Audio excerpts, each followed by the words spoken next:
Seorang kakek penjual lotre setiap hari saya beri makan gratis selama 10 tahun, hingga saat warung saya hampir bangkrut. Ia membawa sebuah kardus besar. Saat kubuka, aku menangis terseduh-seduh. Jika besok warung ini tutup, saya akan membawa ini, jangan kamu tolak. Kakek itu mengucapkan kalimat itu di suatu sore saat gerimis, ketika saya baru saja selesai membereskan beberapa meja plastik di depan warung.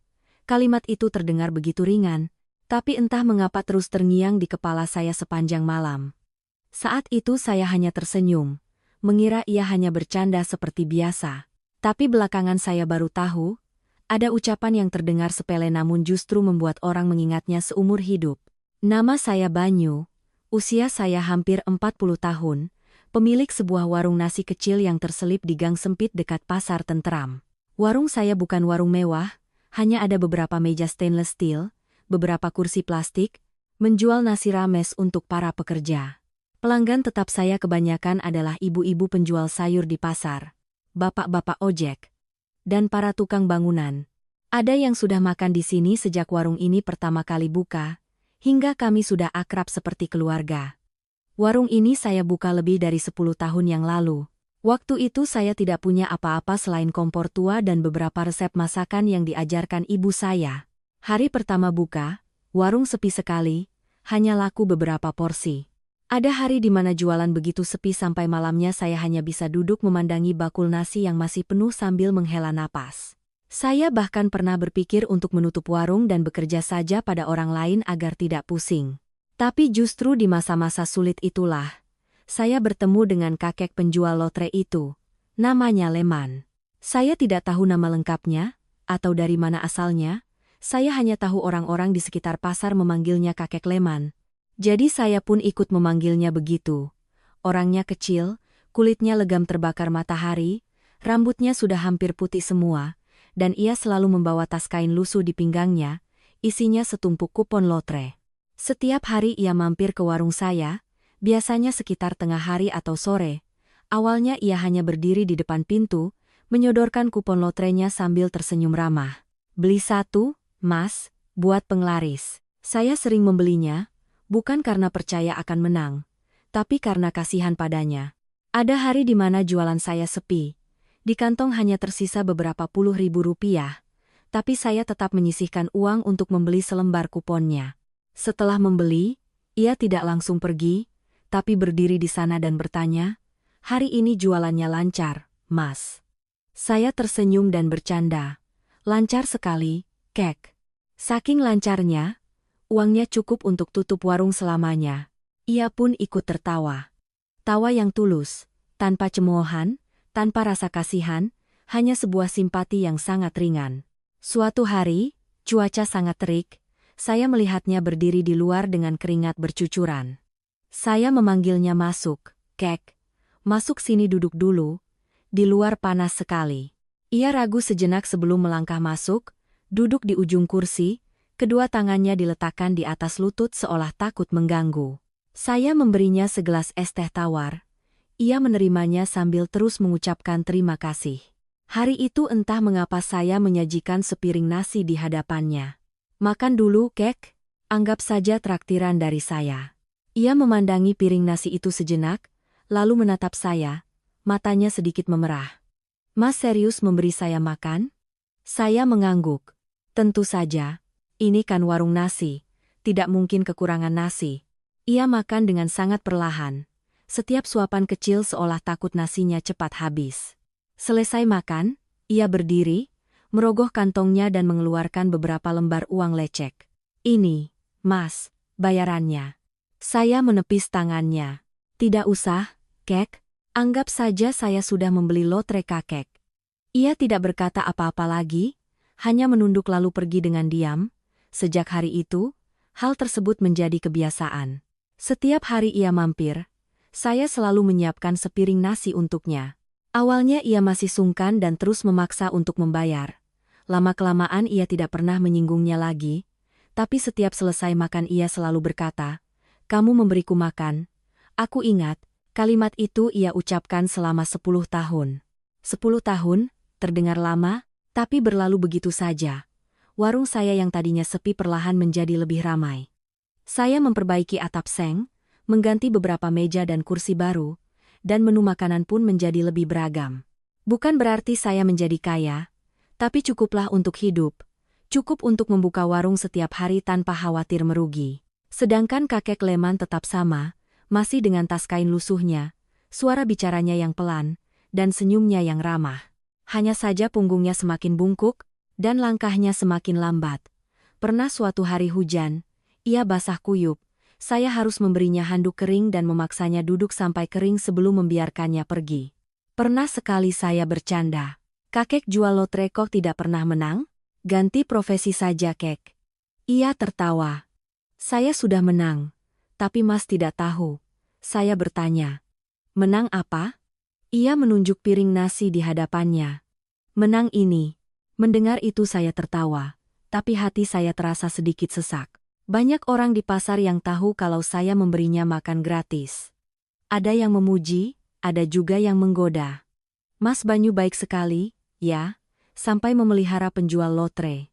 Saya hanya tersenyum. Bukan memelihara, hanya menambah satu porsi makan, mengurangi sedikit keuntungan. Sebenarnya saya berkata begitu untuk menutupi, karena ada kalanya saya juga lelah. Ada bulan di mana harga beras naik, biaya belanja membengkak, sementara pelanggan sepi, saya harus menghitung setiap rupiah. Tapi setiap kali melihat kakek Leman berdiri di depan pintu, saya tidak tega mengatakan apa-apa. Mungkin karena saya ingat masa-masa sulit saya dulu, saat ada orang yang juga memberi saya makan. Suatu kali saya mencoba bertanya, kakek punya anak cucu? Ia diam sejenak sebelum menjawab, punya, tentu saja. Saya bertanya lagi, kenapa tidak tinggal bersama mereka? Jualan lotre kan berat. Ia tersenyum tipis, tinggal bersama kadang lebih berat. Saya tidak bertanya lagi. Orang tua punya hal-hal yang tidak ingin mereka ceritakan. Bertanya terlalu banyak juga tidak baik. Kadang-kadang ia juga bercerita hal-hal ringan. Dulu waktu muda ia pernah menjadi tukang kayu, berkelana kemana-mana. Pernah ia bercerita saat membuat lemari untuk sebuah keluarga yang pemilik rumahnya sangat rewel, terus-menerus minta diperbaiki. Ia bercerita dengan nada datar, tapi di beberapa bagian berhasil membuat saya tertawa. Tahu tidak, Mas? Lemari itu saya perbaiki sampai 5 kali. Saya tanya ke pemiliknya, ibu ini mau lemari atau mau saya tinggal di rumah ibu saja? Saya tertawa terbahak-bahak. Lalu ibu itu bilang apa? Kakek mengangkat bahu. Katanya kalau saya pulang, dia juga harus cari tukang lain untuk memperbaiki. Kami berdua tertawa bersama. Tawa yang sangat biasa, tanpa perlu alasan besar. Ada hari-hari di mana warung sangat ramai. Saya tidak sempat mengobrol dengannya. Ia selesai makan, berdiri, merapikan kursinya, lalu pergi diam-diam. Kadang saat saya berlari keluar, ia sudah pergi. Hanya menyisakan gelas es teh yang masih berisi sedikit air. Waktu berlalu, semuanya terasa akan terus berjalan seperti ini. Hingga setahun belakangan, keadaan mulai berubah. Area pasar tentram direnovasi, katanya area ini akan dibangun ulang, jalan akan diperlebar, dan akan didirikan pusat perbelanjaan. Terdengar hebat, tapi bagi pedagang kecil seperti saya, itu adalah kabar buruk. Pelanggan mulai berkurang. Banyak lapak di pasar yang tutup, orang-orang pindah ke tempat lain. Warung saya juga menjadi lebih sepi dari sebelumnya, ada hari di mana saya hanya menjual kurang dari 20 porsi. Keuntungannya tidak seberapa, saya mulai cemas. Uang sewa tempat tetap harus dibayar, tagihan listrik dan air juga harus dilunasi.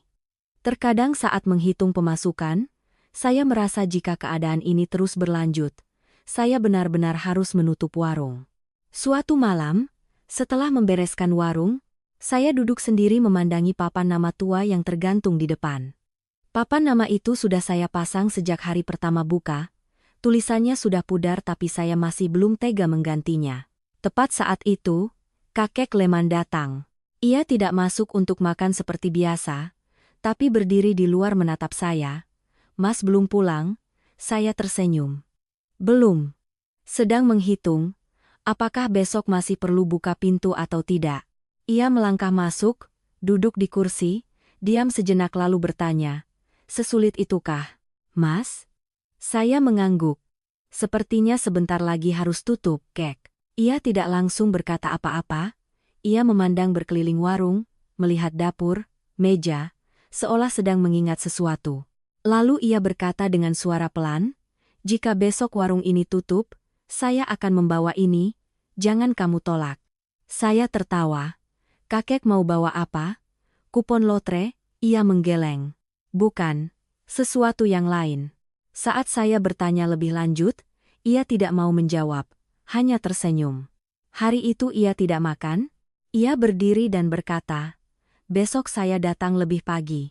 Saya memandangi punggungnya yang menjauh, hati saya sedikit bingung. Tapi kemudian saya berpikir, mungkin ia hanya berkata begitu untuk menghibur saya. Malam itu saya pulang ke rumah dengan pikiran yang kalut, memikirkan harus menutup warung, memikirkan tahun-tahun yang sudah saya habiskan di sini. Tiba-tiba hati saya terasa sangat berat. Saya berbaring tapi tidak bisa tidur.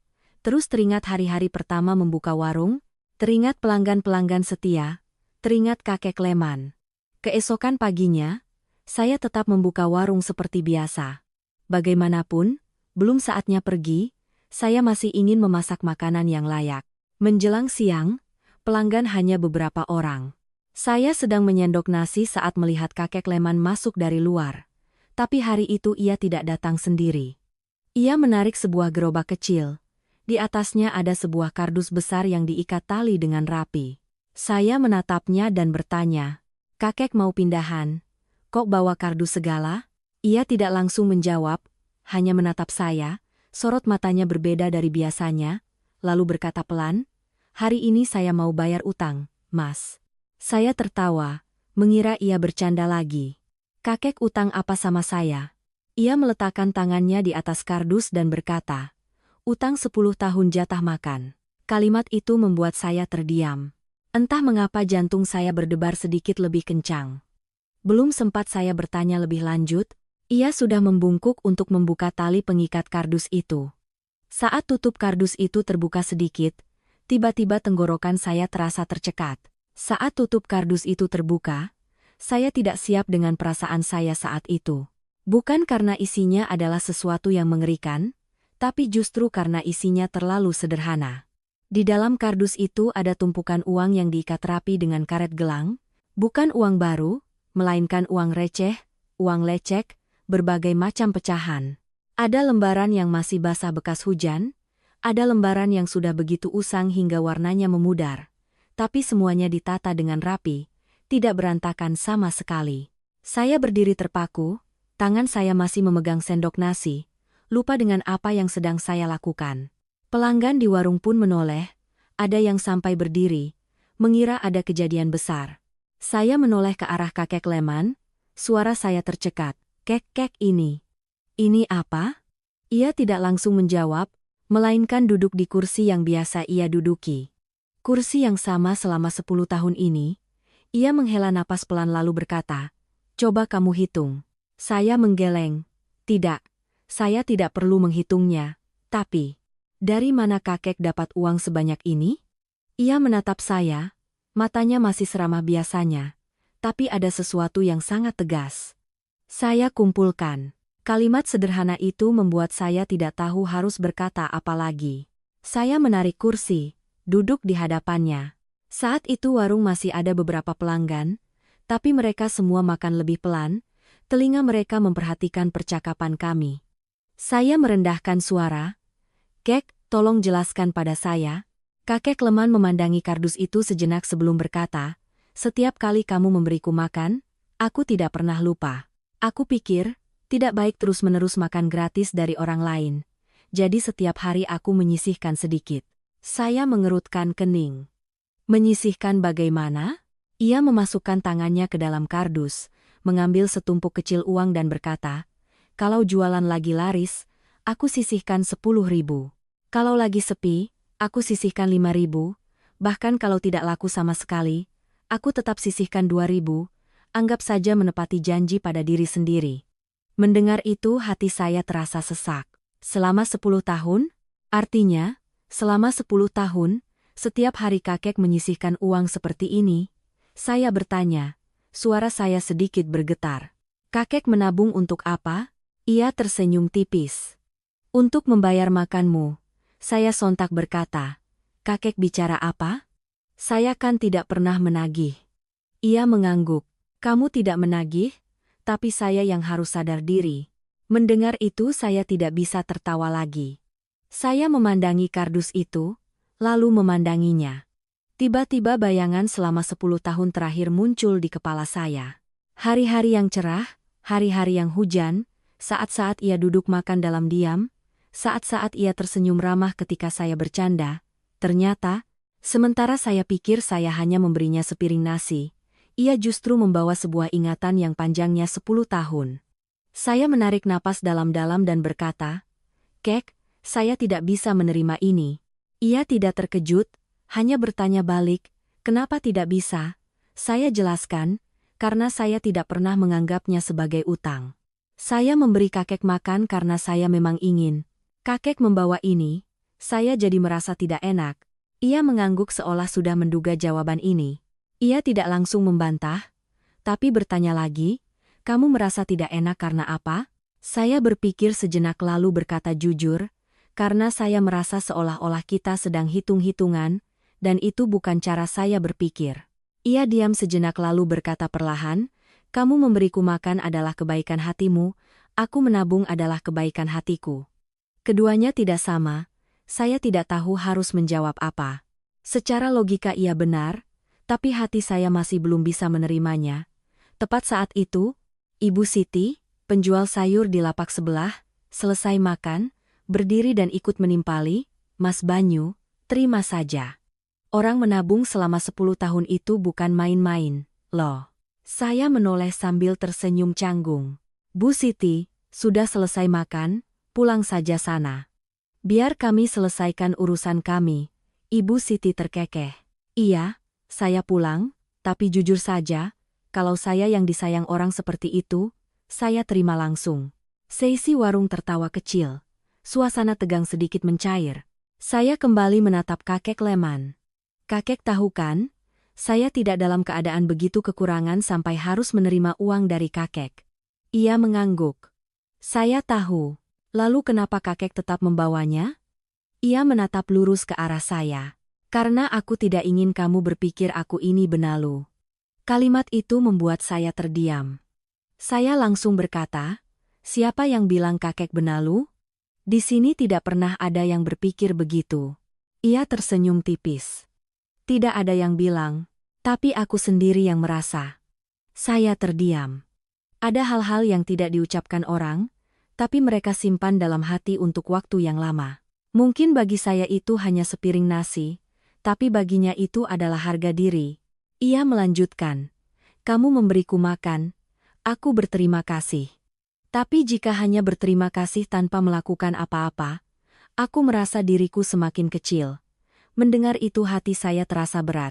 Saya bertanya pelan, jadi kakek membawa semuanya ke sini dan ingin saya menerima semuanya? Ia menggeleng. Bukan menerima, tapi menitipkan. Saya terkejut. Menitipkan? Ia mengangguk. Aku sudah makan di warung ini selama 10 tahun. Ini bukan hanya tempat jualan nasi, tapi tempat di mana aku bisa duduk dan mengobrol tanpa diusir. Kalau warung ini tutup, aku juga kehilangan tempat yang sudah biasa ku datangi. Saya menatapnya. Untuk pertama kalinya saya melihatnya berbicara sebanyak ini. Ia melanjutkan, aku tidak bisa membantumu banyak, tapi ini yang bisa kulakukan. Saya melihat lagi kardus uang itu. Saat ini saya tidak lagi melihatnya sebagai uang, melainkan sebagai setiap hari, setiap porsi makan, setiap sedikit demi sedikit yang ia kumpulkan. Saya tersenyum tipis, mencoba mencairkan suasana. Kakek menabungnya rapi sekali, lebih rapi dari cara saya menyimpan uang. Ia tertawa. Uang sendiri kalau tidak disimpan baik-baik, nanti orang lain yang simpankan. Kami berdua tertawa. Tawa dua orang yang sudah terlalu lama saling kenal. Tapi kemudian saya tetap harus berkata, Kek, saya mengerti niat baik kakek, tapi saya tidak bisa mengambilnya. Ia tidak bereaksi keras, hanya bertanya, jadi kamu ingin warung ini tutup? Pertanyaan itu kali ini membuat saya tidak bisa langsung menjawab. Saya menghela napas, tidak ada yang mau begitu. Ia mengangguk. Kalau begitu, simpanlah. Bukan untukku, tapi untuk warung ini. Saya menatapnya. Melihatnya bukan lagi sebagai kakek penjual lotre biasa, melainkan seperti seseorang yang sedang berusaha mempertahankan sesuatu yang sangat berharga. Saya memalingkan wajah sejenak untuk menyembunyikan perasaan yang mulai membuncah di hati. Tepat saat itu, Mas Danu, pelanggan tetap yang bekerja sebagai tukang listrik, masuk ke warung.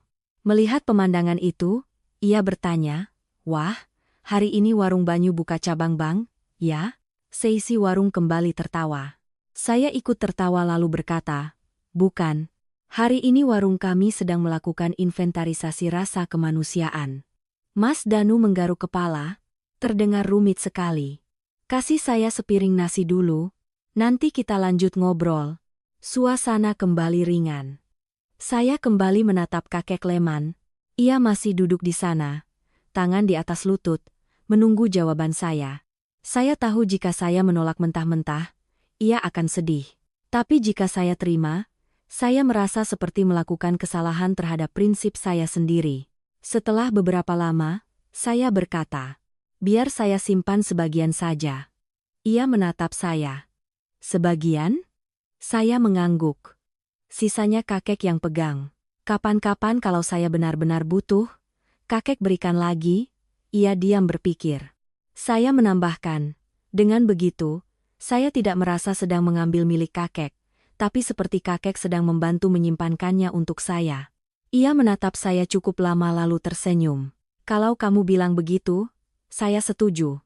Saya menghela napas lega, hati saya terasa lebih ringan. Tapi saat saya membungkuk untuk mengambil setumpuk uang dari dalam kardus, tangan saya masih sedikit gemetar. Bukan karena jumlah uangnya, tapi karena untuk pertama kalinya dalam hidup, saya mengerti bahwa ada utang yang bukan untuk dibayar, melainkan untuk menjaga satu sama lain. Dan saya punya firasat, cerita antara saya dan kakek Leman belum akan berakhir di kardus ini. Saya pikir semuanya akan berakhir di kardus itu, tapi ternyata itu baru permulaan dari sebuah perubahan yang bahkan tidak saya duga. Setelah hari itu, saya tidak lagi memandang kakek Leman seperti sebelumnya. Bukan menjadi jauh, tapi ada tambahan rasa hormat yang sulit diungkapkan dengan kata-kata. Masih kakek tua yang sama, dengan tas kain lusuh yang sama, dan cara bicara yang pelan, tapi di mata saya, ia bukan lagi sekadar penjual lotre yang kebetulan lewat. Ia adalah orang yang diam-diam memegang sebuah janji selama 10 tahun. Kardus itu tidak saya bawa pulang, melainkan saya letakkan di sudut warung, dekat lemari kayu. Saya tidak menghitung uangnya, juga tidak membukanya lagi. Saya hanya mengikatnya kembali dengan hati-hati, seperti cara ia mengikatnya. Suatu hari Mas Danu mampir dan melihat kardus itu, ia bertanya, "Yang ini beneran mau buka cabang bang, Mas Banyu?" Saya tertawa. "Bukan, ini dana darurat khusus." Mas Danu terkekeh. Terdengar berbahaya. "Besok kalau saya makan ngutang, bisa dipotong dari situ tidak?"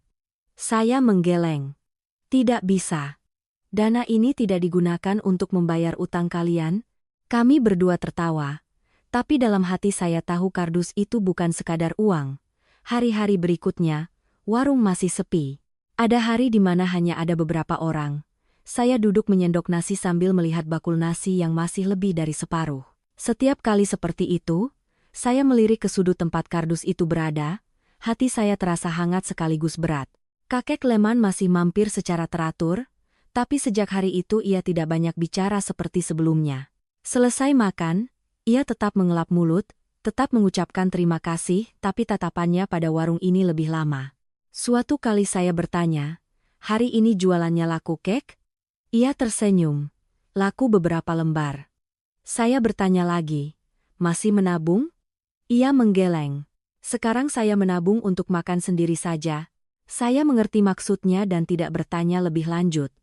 Suatu siang, cuaca sangat terik, warung sepi sekali. Saya sedang duduk mengipasi kompor saat melihat seorang wanita berdiri di luar sambil melihat ke dalam. Wanita ini berpakaian rapi, sepertinya bukan pedagang di pasar. Ia masuk dan bertanya, "Mas pemilik warung ini?" Saya mengangguk. "Iya, ibu mau makan apa?" Ia melihat sekeliling lalu berkata, Saya mau 1 porsi nasi seperti yang biasa dimakan kakek tua itu. Saya sedikit terkejut. Kakek yang mana ya, Bu? Ia menunjuk keluar. Kakek penjual lotre yang kecil itu, yang sering mampir ke sini. Saya mengangguk. Oh, kakek Leman. Baik, Bu. Saya membuatkan sepiring nasi persis seperti yang biasa saya buatkan untuknya. Wanita itu duduk makan dengan sangat perlahan, seolah sedang memikirkan sesuatu. Selesai makan, ia memanggil saya dan bertanya, "Sudah berapa lama Mas memberi kakek itu makan gratis?" Saya menjawab, "Sudah lebih dari 10 tahun." Ia mengangguk lalu tersenyum tipis. "Anda nekat juga, ya?" Saya terkejut. "Nekat kenapa, Bu?" Ia berkata, "Di zaman sekarang orang hitung-hitungan, tapi Anda memberi makan orang gratis selama 10 tahun. Saya tersenyum. "Bukan hal besar, Bu. Hanya menambah sepiring nasi saja." Wanita itu menatap saya, tatapannya penuh pertimbangan. Tidak semua orang berpikir begitu. Selesai berkata, ia meletakkan uang di meja lalu berdiri untuk pergi. Tapi sebelum pergi, ia menoleh dan menambahkan 1 kalimat, "Pertahankan warung ini, ya, Mas. Jangan ditutup." Saya berdiri mematung memandanginya pergi, tidak mengerti kenapa ia berkata begitu. Sore harinya saya menceritakan kejadian itu pada kakek Leman. Ia mendengarnya lalu hanya tersenyum. Orang yang bisa melihat, pasti akan bicara. Saya bertanya, "Kakek kenal dengan ibu itu?" Ia menggeleng. "Tidak." Saya bercanda. "Siapa tahu dia datang untuk menguji hati saya." Kakek tertawa.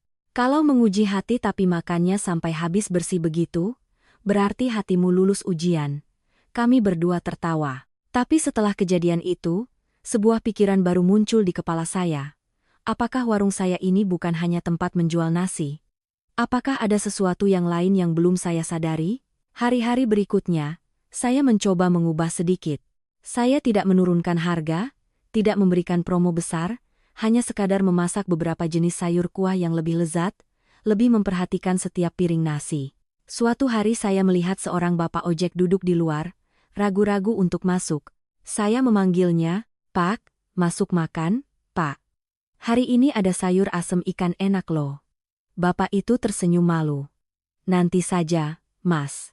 Besok belum tentu ada, Pak. Hari ini saja." Bapak itu pun masuk. Selesai makan ia berkata, "Nasinya enak, ngobrolnya juga asyik. Besok saya mampir lagi." Mendengar itu hati saya senang.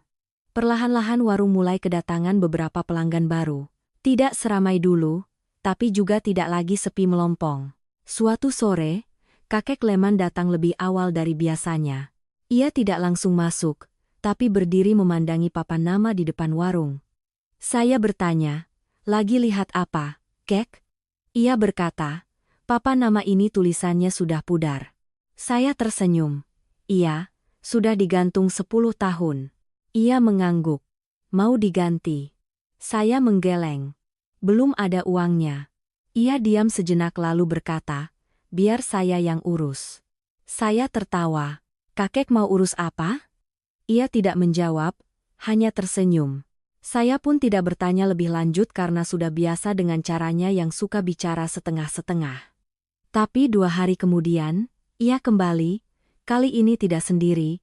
Ia datang bersama seorang pria berusia sekitar 50 tahun, mengenakan kaos dan celana jin, kelihatannya seperti tukang pembuat papan nama. Ia memanggil saya, "Mas Banyu." Saya berlari keluar. "Iya, Kek." Ia menunjuk papan nama. "Biar orang ini ukur ulang untuk buat yang baru." Saya terkejut. "Ho, kakek mau apa?" Ia berkata, "Bukan saya yang buat, tapi orang ini." Pria itu tersenyum. "Selamat siang, Mas. Saya pembuat papan nama. Bapak ini minta dibuatkan papan nama baru untuk warung ini." Saya menoleh ke kakek Leman. "Kek, uangnya dari mana?" Ia menatap saya. "Masih ada." Saya langsung mengerti ia merujuk pada kardus itu. Saya langsung berkata, "Tidak bisa. Uang itu untuk nanti kalau benar-benar butuh." Ia menggeleng. "Sekarang saatnya butuh." Saya hendak membantah, tapi ia melanjutkan, "Kalau kamu mau mempertahankan warung ini, kamu harus membuatnya lebih layak." Orang lihat dari luar saja sudah ingin masuk. Saya berdiri diam. Ia tidak berbicara dengan nada tinggi, tidak memaksa, tapi setiap katanya sangat jelas. Pria pembuat papan nama bertanya, "Jadi bagaimana, Mas?" "Kalau jadi, saya ukur sekarang." Saya melihat papan nama lama, lalu melihat kakek Leman. Akhirnya saya mengangguk. "Ukur saja, Pak." Kakek Leman tersenyum, senyum tipis yang hangat. Saat pria itu sedang mengukur, saya berdiri di samping dengan perasaan aneh, seolah warung ini bukan lagi milik saya seorang. Malam itu, saya duduk di warung lebih lama dari biasanya. Saya mengelap setiap meja, menata ulang setiap kursi. Bukan karena disuruh, tapi karena saya merasa perlu melakukannya. Saya baru sadar, selama ini saya hanya berusaha agar warung ini bertahan, tapi sekarang saya mulai ingin membuatnya lebih baik. Seminggu kemudian, papan nama baru terpasang. Tulisannya jelas, warnanya lebih cerah, membuat warung terlihat lebih terang. Ibu Siti lewat, berhenti dan berkata, "Wah, warung Banyu naik kelas." "Ya." Saya tersenyum. Berkat seorang dermawan, Ibu Siti bertanya, "Siapa?" Saya menunjuk kakek Leman yang sedang duduk di dalam. "Itu." Ibu Siti membelalakan matanya. "Kakek Leman bisa sekuat itu?" Kakek Leman tersenyum. "Tidak kuat, hanya tahu mana nasi yang enak." Kami bertiga tertawa, tapi dalam hati saya saat itu, ini bukan lagi candaan. Saya mulai mengerti, kardus itu bukan hanya untuk menyelamatkan warung, tapi juga sedang menarik saya keluar dari pemikiran lama bahwa bertahan saja sudah cukup. Dan saya punya firasat, apa yang dilakukan kakek Leman baru permulaan. Papan nama baru itu belum seminggu terpasang. Tapi yang membuat saya terkejut bukan penampilannya yang lebih cerah, melainkan cara orang-orang mulai memandang warung saya secara berbeda. Pagi itu, saya baru saja selesai membereskan meja saat melihat dua orang pekerja wanita berdiri di luar sambil melihat ke dalam. Salah satunya berbisik pada temannya, "Warung ini kelihatannya lebih bersih ya. Coba, yuk." Temannya mengangguk. Mereka masuk, saya cepat-cepat mengelap meja dan berkata, "Silakan, Mbak. Mau makan apa?" Salah satunya tersenyum, "2 porsi nasi, Mas." "Yang enak apa saja, terserah Mas." Saya mengangguk dan masuk ke dapur. Entah mengapa saat menyendok nasi, saya melakukannya lebih hati-hati dari biasanya, rasanya seperti sedang memasak untuk orang yang sudah kenal, bukan pelanggan asing. Setelah selesai makan dan membayar, salah satu dari mereka menambahkan, "Besok kami mampir lagi, ya." Hanya satu kalimat itu, tapi hati saya terasa sangat ringan.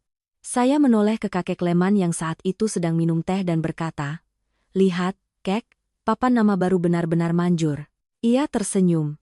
Papan nama itu hanya alasan. Orang kembali lagi atau tidak itu tergantung pada piring nasinya. Saya mengangguk, kali ini saya tidak bercanda lagi.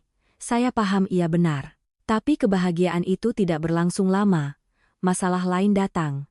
Suatu sore saat saya sedang membereskan warung, seorang pria berpakaian rapi masuk. Usianya sekitar 50 komaan, rambutnya disisir rapi, memakai sepatu kulit, penampilannya tidak seperti pelanggan biasa di warung saya. Ia melihat sekeliling sejenak lalu bertanya, "Anda pemilik warung ini?" Saya mengangguk. "Iya, saya." Ia menarik kursi dan duduk, lalu berkata langsung, "Saya dari pihak pengelola kawasan ini." Mendengar itu, jantung saya berdebar kencang. Saya bertanya, "Ada apa ya, Pak?" Ia mengeluarkan setumpuk kertas dari tasnya dan meletakkannya di meja. "Kawasan ini akan segera digusur. Anda pasti sudah dengar."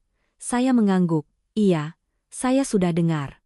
Ia melanjutkan, "Warung Anda termasuk dalam area yang harus dipindahkan sesuai rencana, sekitar 3 bulan lagi akan dimulai." Saya terdiam. Meskipun sudah mendengarnya sebelumnya, tapi saat diucapkan secara resmi, rasanya berbeda. Lebih jelas, lebih dekat. Saya bertanya, "Apakah ada kompensasi?" Ia membolak-balik kertasnya dan berkata, "Ada kompensasi sebagian, tapi Anda harus mencari tempat baru sendiri." Saya tersenyum tipis, "Mencari tempat sekarang tidak mudah, Pak." Ia mengangguk. "Saya mengerti, tapi peraturannya memang begitu, kita tidak bisa menghindar." Selesai berkata, ia berdiri dan meninggalkan kertas itu. Anda persiapkan dari sekarang. Setelah ia pergi, saya masih duduk di sana memandangi kertas itu. Kakek Leman saat itu masih di dalam warung. Ia bertanya, "Ada apa, Mas?" Saya memberikan kertas itu padanya. Ia membacanya perlahan, melipatnya kembali, dan meletakkannya di meja. Ia tidak langsung berkata apa-apa. Saya tersenyum getir.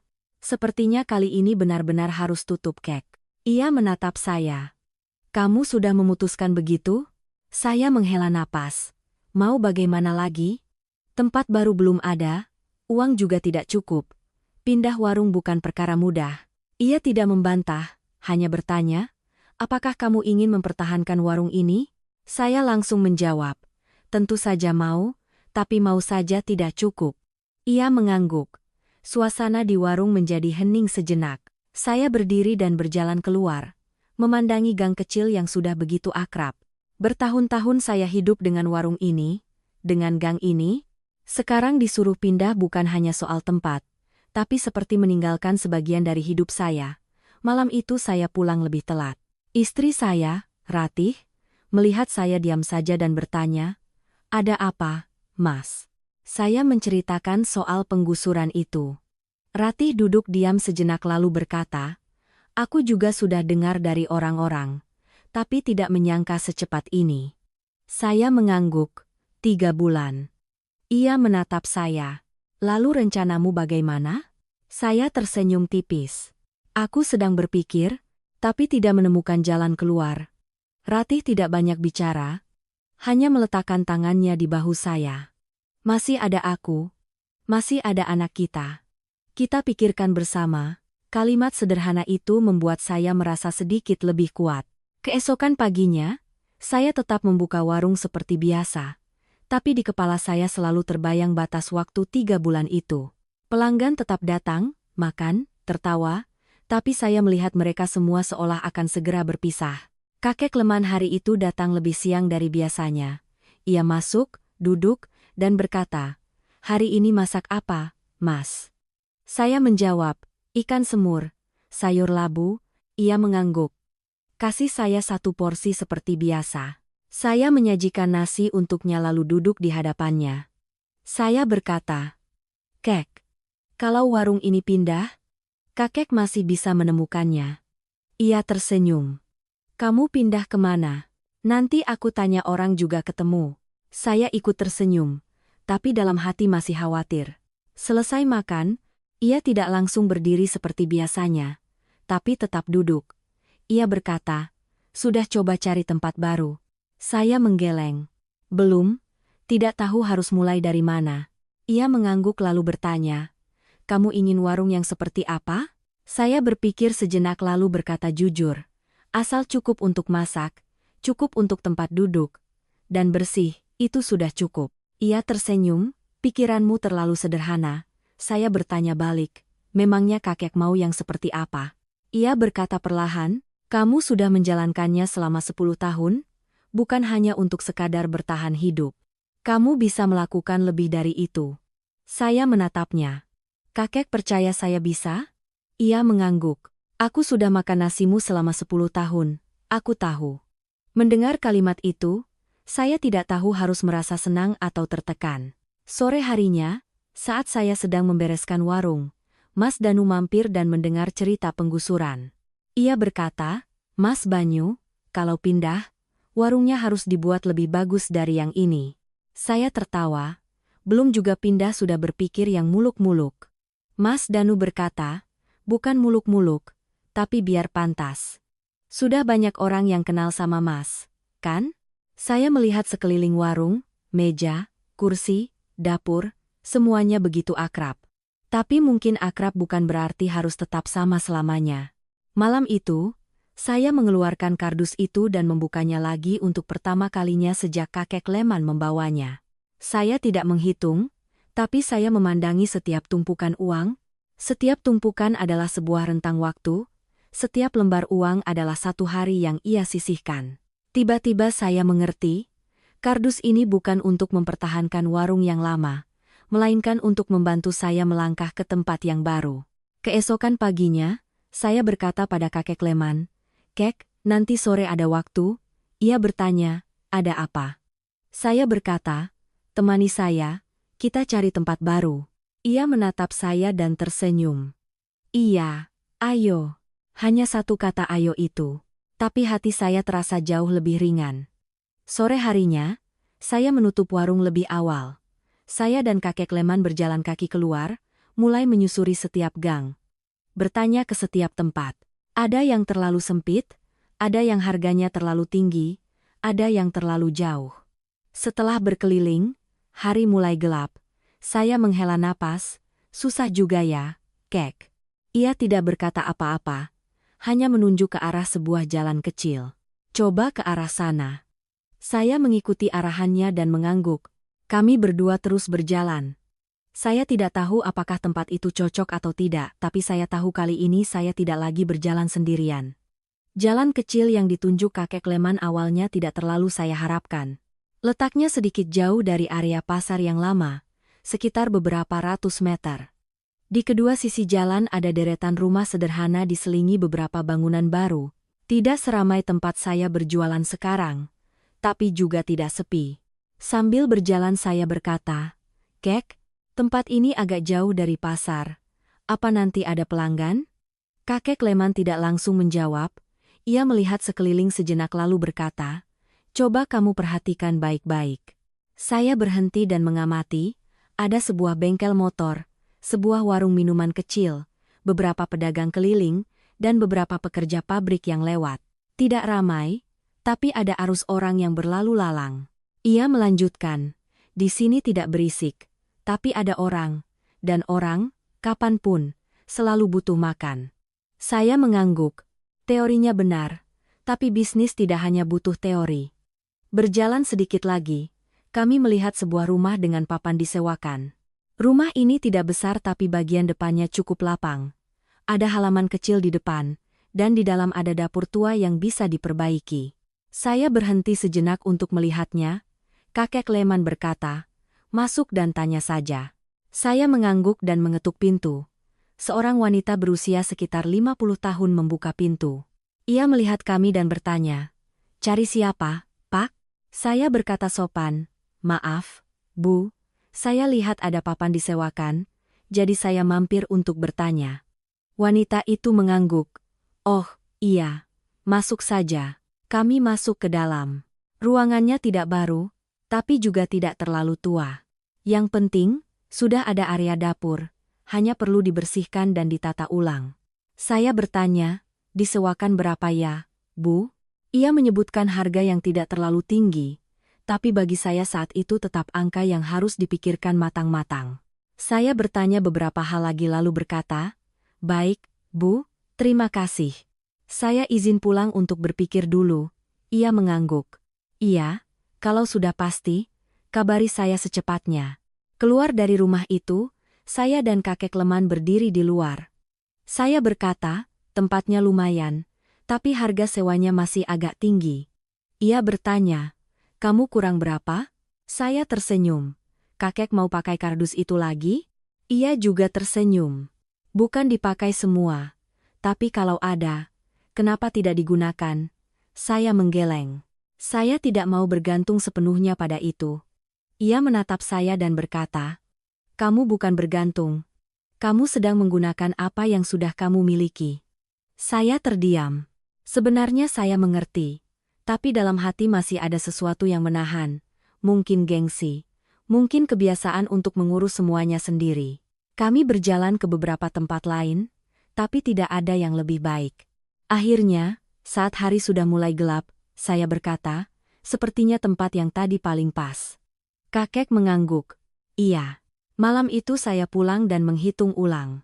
Uang tabungan saya ditambah sebagian dari isi kardus itu mungkin cukup untuk uang muka sewa dan merenovasi warung. Tapi saya masih ragu. Istri saya, Ratih, melihat saya terus menghitung dan bertanya, "Masih belum yakin?" Saya berkata, "Belum pasti." Ia menatap saya. "Apa yang kamu takutkan?" Saya tersenyum. "Takut tidak berhasil." Ratih berkata lembut. "Kamu sudah berhasil selama 10 tahun. Saya terdiam. Ia melanjutkan, waktu pertama kali buka warung, kita tidak punya apa-apa. Sekarang kita punya pengalaman, punya pelanggan setia, bahkan ada orang yang siap membantu. Kenapa malah takut? Kalimat itu seperti sebuah ketukan ringan di kepala saya. Benar juga, saya sudah melewati masa paling sulit. Kenapa sekarang malah mundur? Keesokan paginya, saya menelepon ibu pemilik rumah kemarin dan berkata, "Bu, saya jadi sewa tempatnya." Ibu itu berkata, "Baik, sore ini datang untuk tanda tangan kontrak." Saya menutup telepon, menoleh ke kakek Leman yang sedang minum teh dan berkata, "Kek, saya sudah putuskan." Ia menatap saya. "Putuskan apa?" Saya tersenyum. "Sewa tempat yang kemarin." Ia mengangguk. "Itu bagus." Saya melanjutkan. "Nanti sore, kakek temani saya ya." Ia tersenyum. "Pasti." Sore harinya, saya dan kakek Leman kembali ke rumah itu. Kali ini saya membawa uang muka. Saya mengambil sebagian uang dari kardus ditambah dengan uang saya sendiri. Saat menyerahkan uang, tangan saya masih sedikit gemetar. Bukan karena sayang uangnya, tapi karena saya tahu, mulai dari sini, saya tidak punya jalan untuk mundur lagi. Selesai menandatangani kontrak, saya berdiri di dalam rumah kosong itu sambil melihat sekeliling.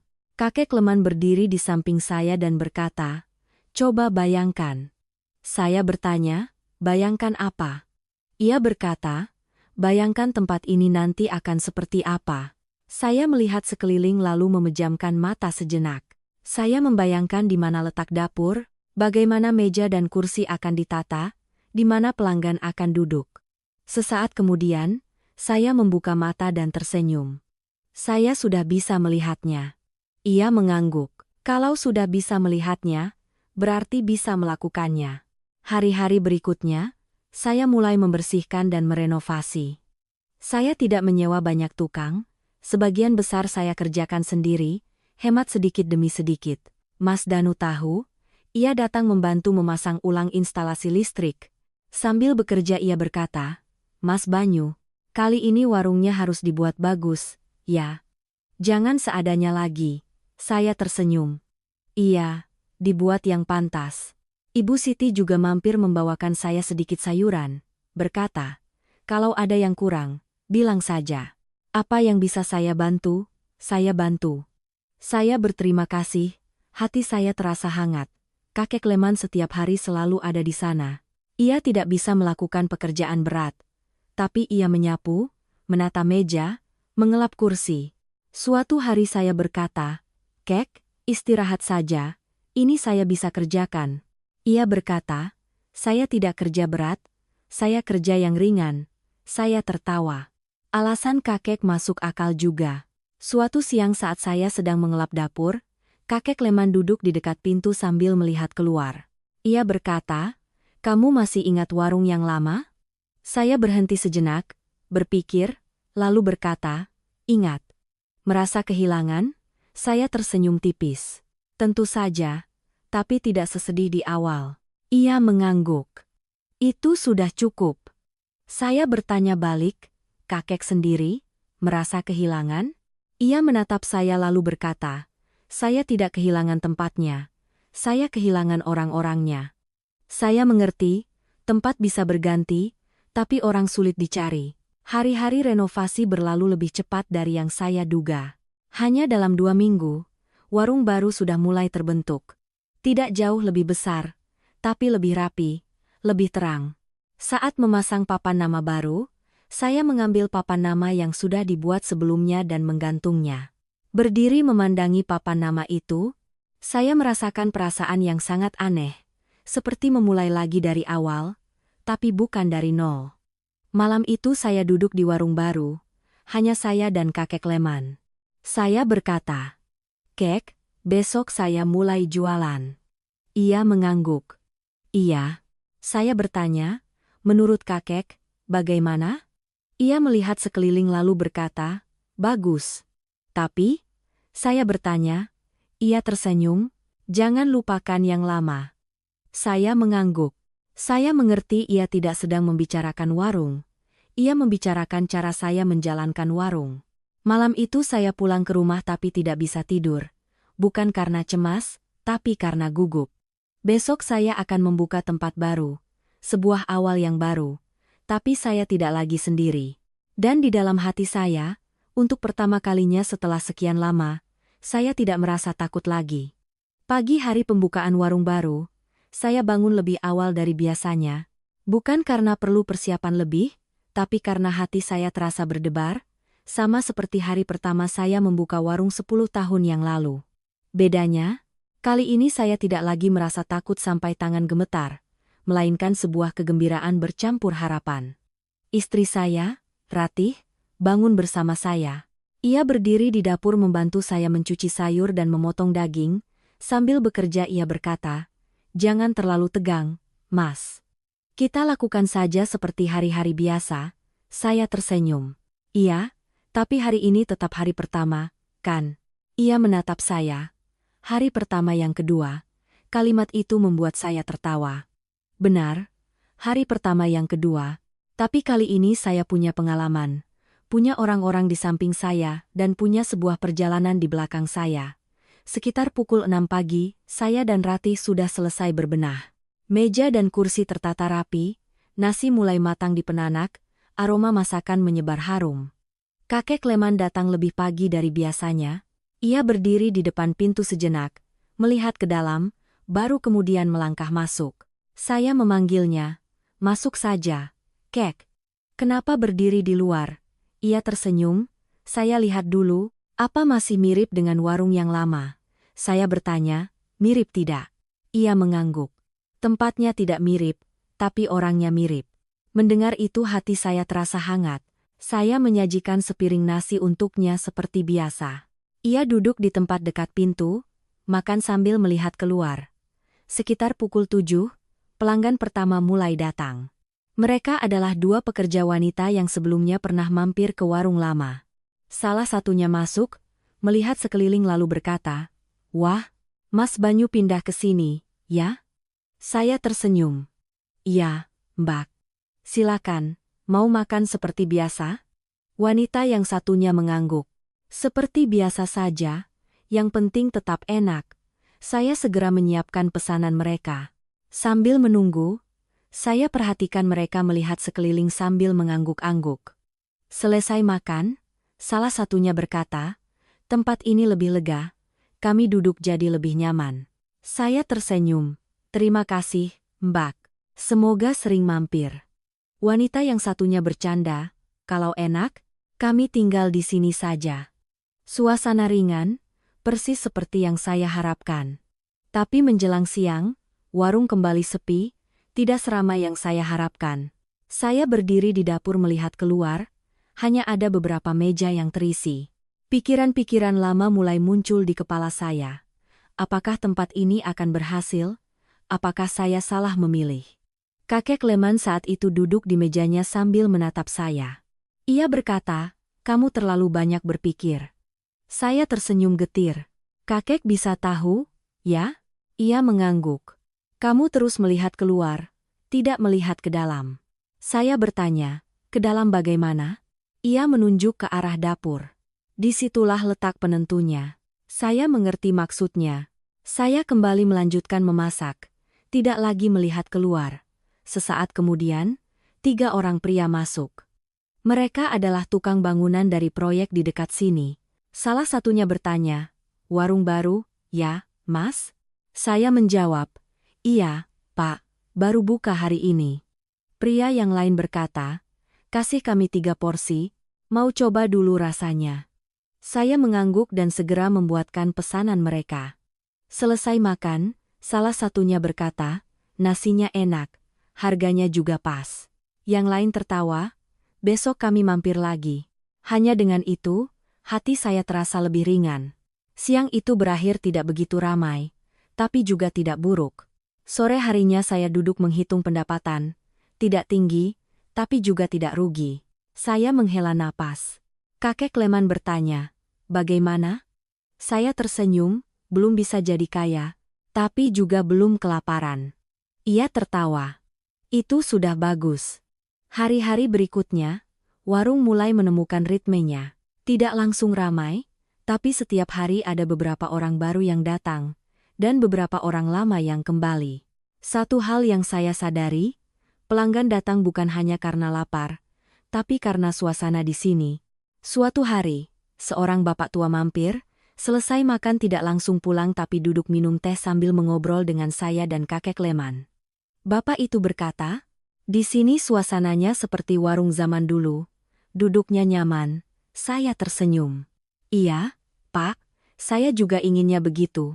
Kakek Leman yang duduk di samping menambahkan, "Di mana ada orang, di situ ada warung." Kalimat sederhana, tapi semua yang mendengar mengangguk setuju. Tapi tidak selamanya berjalan mulus. Seminggu kemudian, sebuah warung nasi baru buka tidak jauh dari sini. Warung itu lebih besar, papan namanya terang, dan harganya sedikit lebih murah. Mas Danu mampir dan berkata, "Mas Banyu, ada saingan, tuh." Saya tersenyum, namanya juga usaha, pasti ada saingan. Tapi dalam hati, saya tetap sedikit khawatir.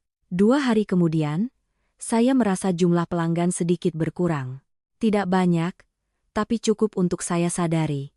Malam itu saya duduk bersama kakek Leman. Saya berkata, "Kek, ada warung baru buka di dekat sini, lebih ramai dari kita." Ia bertanya, "Menurutmu bagaimana?" Saya menjawab jujur, agak khawatir juga. Ia mengangguk, "Khawatir itu wajar. Tapi apa yang akan kamu lakukan?" Saya terdiam. Ia melanjutkan, "Kamu tidak perlu lebih baik dari orang lain, kamu hanya perlu menjadi dirimu sendiri." Saya bertanya, "Maksudnya?" Ia tersenyum, "Lakukan apa yang paling baik kamu lakukan." Saya berpikir, saya tidak bisa bersaing harga, juga tidak bisa membuat warung lebih besar dalam sekejap. Tapi saya punya sesuatu yang warung lain mungkin tidak punya. Keakraban, ketulusan, dan cara saya memperlakukan pelanggan. Keesokan paginya, saya memutuskan melakukan hal kecil. Saya meletakkan sebuah galon es teh tawar besar di depan pintu, lengkap dengan beberapa gelas bersih. Siapapun yang lewat boleh minum. Ratih bertanya, "Apa tidak boros, Mas?" Saya tersenyum, tidak lebih boros daripada kehilangan pelanggan. Hari pertama, beberapa orang mampir minum lalu masuk untuk makan. Ada yang hanya minum lalu pergi, tapi mereka menoleh melihat papan nama. Seorang bapak ojek selesai minum berkata, "Warung ini ramah juga, ya." Saya tersenyum. "Maka humanarnya juga ramah di kantong, Pak." Bapak itu tertawa keras, "Besok saya coba makan di sini." Perubahan kecil itu tidak langsung membuat perbedaan besar, tapi perlahan-lahan saya melihat warung saya bisa mempertahankan ritmenya. Suatu hari saya melihat beberapa orang dari warung sebelah lewat, melihat, lalu masuk ke warung saya. Salah satunya berkata, "Di sana terlalu ramai, kami makan di sini saja biar tenang." Saya tersenyum, "Di sini tidak ramai, tapi cukup untuk kenyang." Meja itu tertawa. Malam itu saat membereskan warung, saya duduk dan melihat sekeliling. Saya berkata pada kakek Leman, "Kek, sepertinya saya sudah mengerti." Ia bertanya, "Mengerti apa?"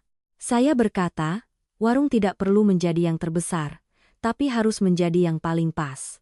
Ia tersenyum. "Bicaramu bagus juga." Saya menatapnya dan menambahkan, "Tapi kalau tidak ada kakek, mungkin saya tidak akan terpikir." Ia menggeleng. "Saya hanya makan nasi. Kamu yang memasaknya." Saya tersenyum.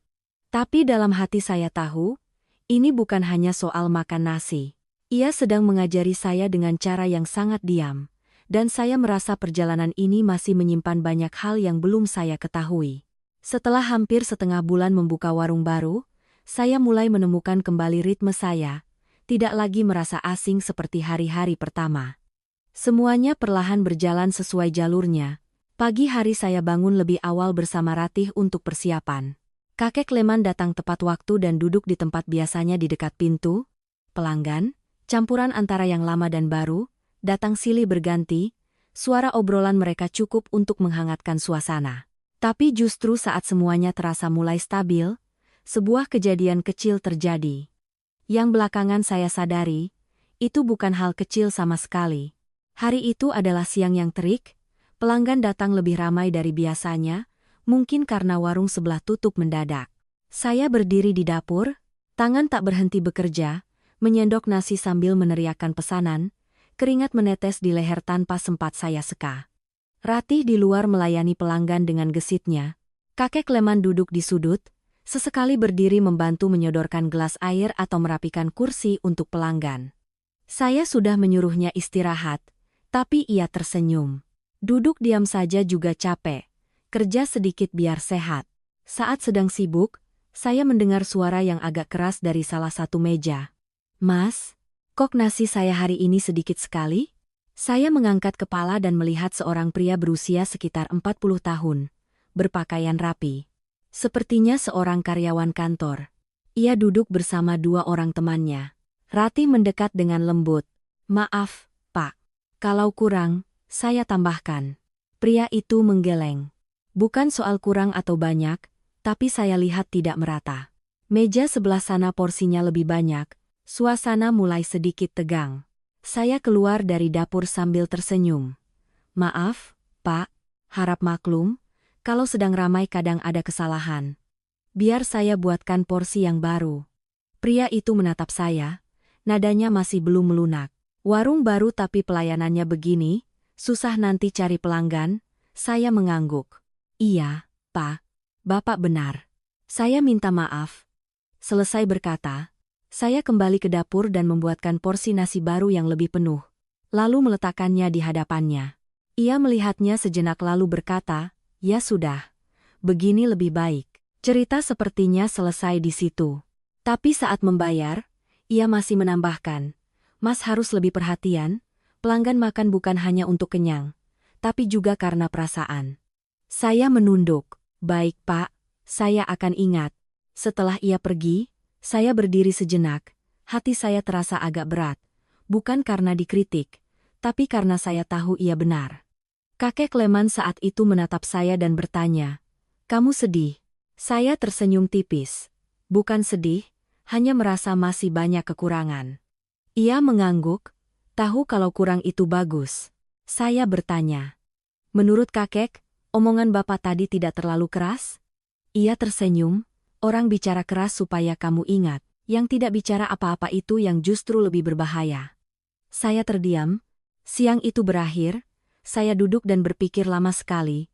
Saya sadar sejak membuka warung baru, saya terlalu fokus pada menjaga pelanggan dan omzet, sampai kadang lupa pada hal terkecil. Setiap piring nasi harus sama, harus rapi. Satu kesalahan kecil bisa membuat orang kehilangan simpati. Sore harinya, saya berkata pada Ratih, "Besok kita ubah cara membagi porsinya." Ia bertanya, "Maksudnya bagaimana?" Saya berkata, "Kita buat standar. Setiap porsi harus sama, tidak lagi berdasarkan perkiraan." Ratih mengangguk. "Iya, itu lebih baik." Malam itu saya bahkan mengambil kertas dan mencatat setiap menu, setiap takaran, seperti saat saya baru belajar memasak. Kakek Leman melihat saya dan tersenyum. "Kamu seperti belajar dari awal lagi." Saya ikut tersenyum. Mungkin memang harus begitu. Keesokan paginya saya mulai menerapkan cara baru. Setiap sendok nasi, setiap potong daging, saya timbang dan ukur. Prosesnya jadi sedikit lebih lambat, tapi hasilnya lebih merata. Pelanggan yang datang tidak ada yang mengeluh. Ada yang bahkan berkata, "Hari ini nasinya kelihatannya lebih rapi, ya." Saya hanya tersenyum. Tapi yang paling membuat saya terkejut adalah sekitar tengah hari, pria yang kemarin datang lagi. Ia masuk, menatap saya, lalu berkata, "Hari ini saya makan lagi." Saya mengangguk. "Silakan, Pak." Saya sendiri yang membuatkan porsi nasi untuknya, lebih hati-hati dari biasanya. Selesai makan, ia meletakkan sumpitnya dan berkata, "Hari ini lebih baik." Saya menunduk. "Terima kasih, Pak." Ia menatap saya sejenak lalu tersenyum tipis. "Baguslah kalau kamu mau menerima masukan." Saya tersenyum. "Terima kasih karena Bapak sudah bicara terus terang." Ia berdiri untuk membayar. Sebelum pergi ia masih berkata, "Pertahankan seperti ini, ya. Warung kecil kalau digarap dengan serius pasti akan bertahan lama." Saya memandanginya pergi, hati saya terasa sangat lega. Kakek Leman yang duduk di sana menatap saya dan berkata, "Sudah lihat, Saya bertanya, "Lihat apa?" Ia berkata, "Orang itu kembali bukan karena warungnya bagus, tapi karena kamu mau memperbaiki diri." Saya mengangguk. Benar juga. Tidak ada yang sempurna dari awal, tapi orang akan tetap tinggal jika kita mau berubah. Hari-hari berikutnya, saya mempertahankan cara kerja itu. Ramai atau sepi, setiap porsi nasi tetap sama. Perlahan-lahan warung menjadi lebih stabil, tidak sampai penuh sesak, tapi teratur. Suatu sore saat saya sedang membereskan warung, kakek Leman berkata, "Kamu sadar tidak?" Saya bertanya, "Sadar apa?" Ia menunjuk keluar, orang yang lewat sekarang lebih sering melihat ke dalam. Saya mengikuti arahannya. Benar juga.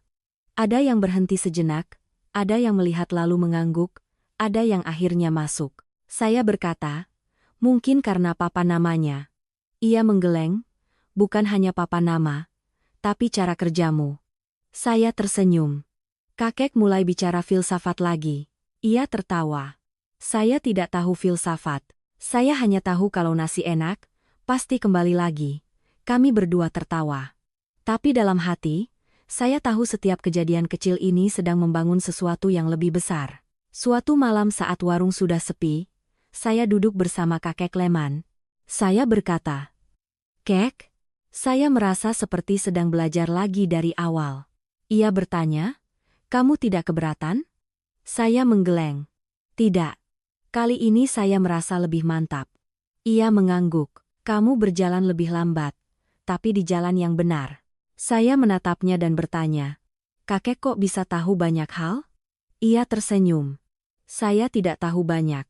Saya hanya hidup lebih lama." Saya tertawa, tapi dalam hati saya tahu, tidak semua orang yang hidup lama bisa mengerti seperti dia.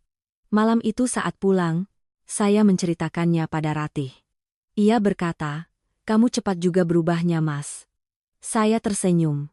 "Bukan cepat, tapi karena diingatkan." Ia bertanya, "Lalu, apa kamu merasa sulit?" Saya berpikir sejenak lalu berkata, "Tidak sulit, hanya saja selama ini kita terbiasa bekerja menurut kemauan kita sendiri." Ratih mengangguk.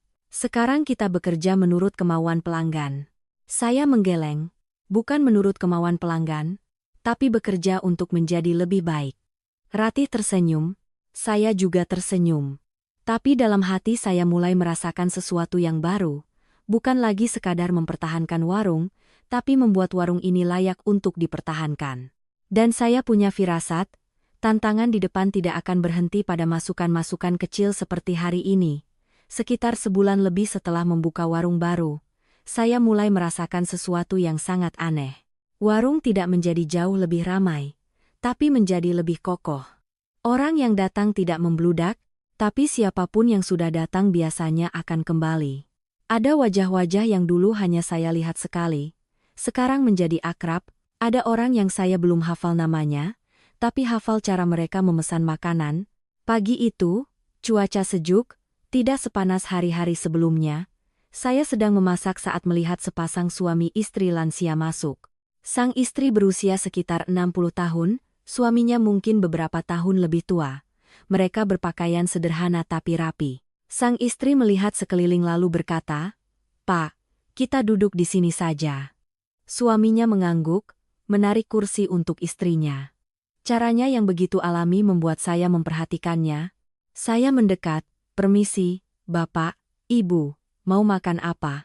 Sang istri tersenyum ramah, "Nak, kasih kami 2 porsi nasi yang sama, nasinya sedikit saja, sayurnya yang banyak."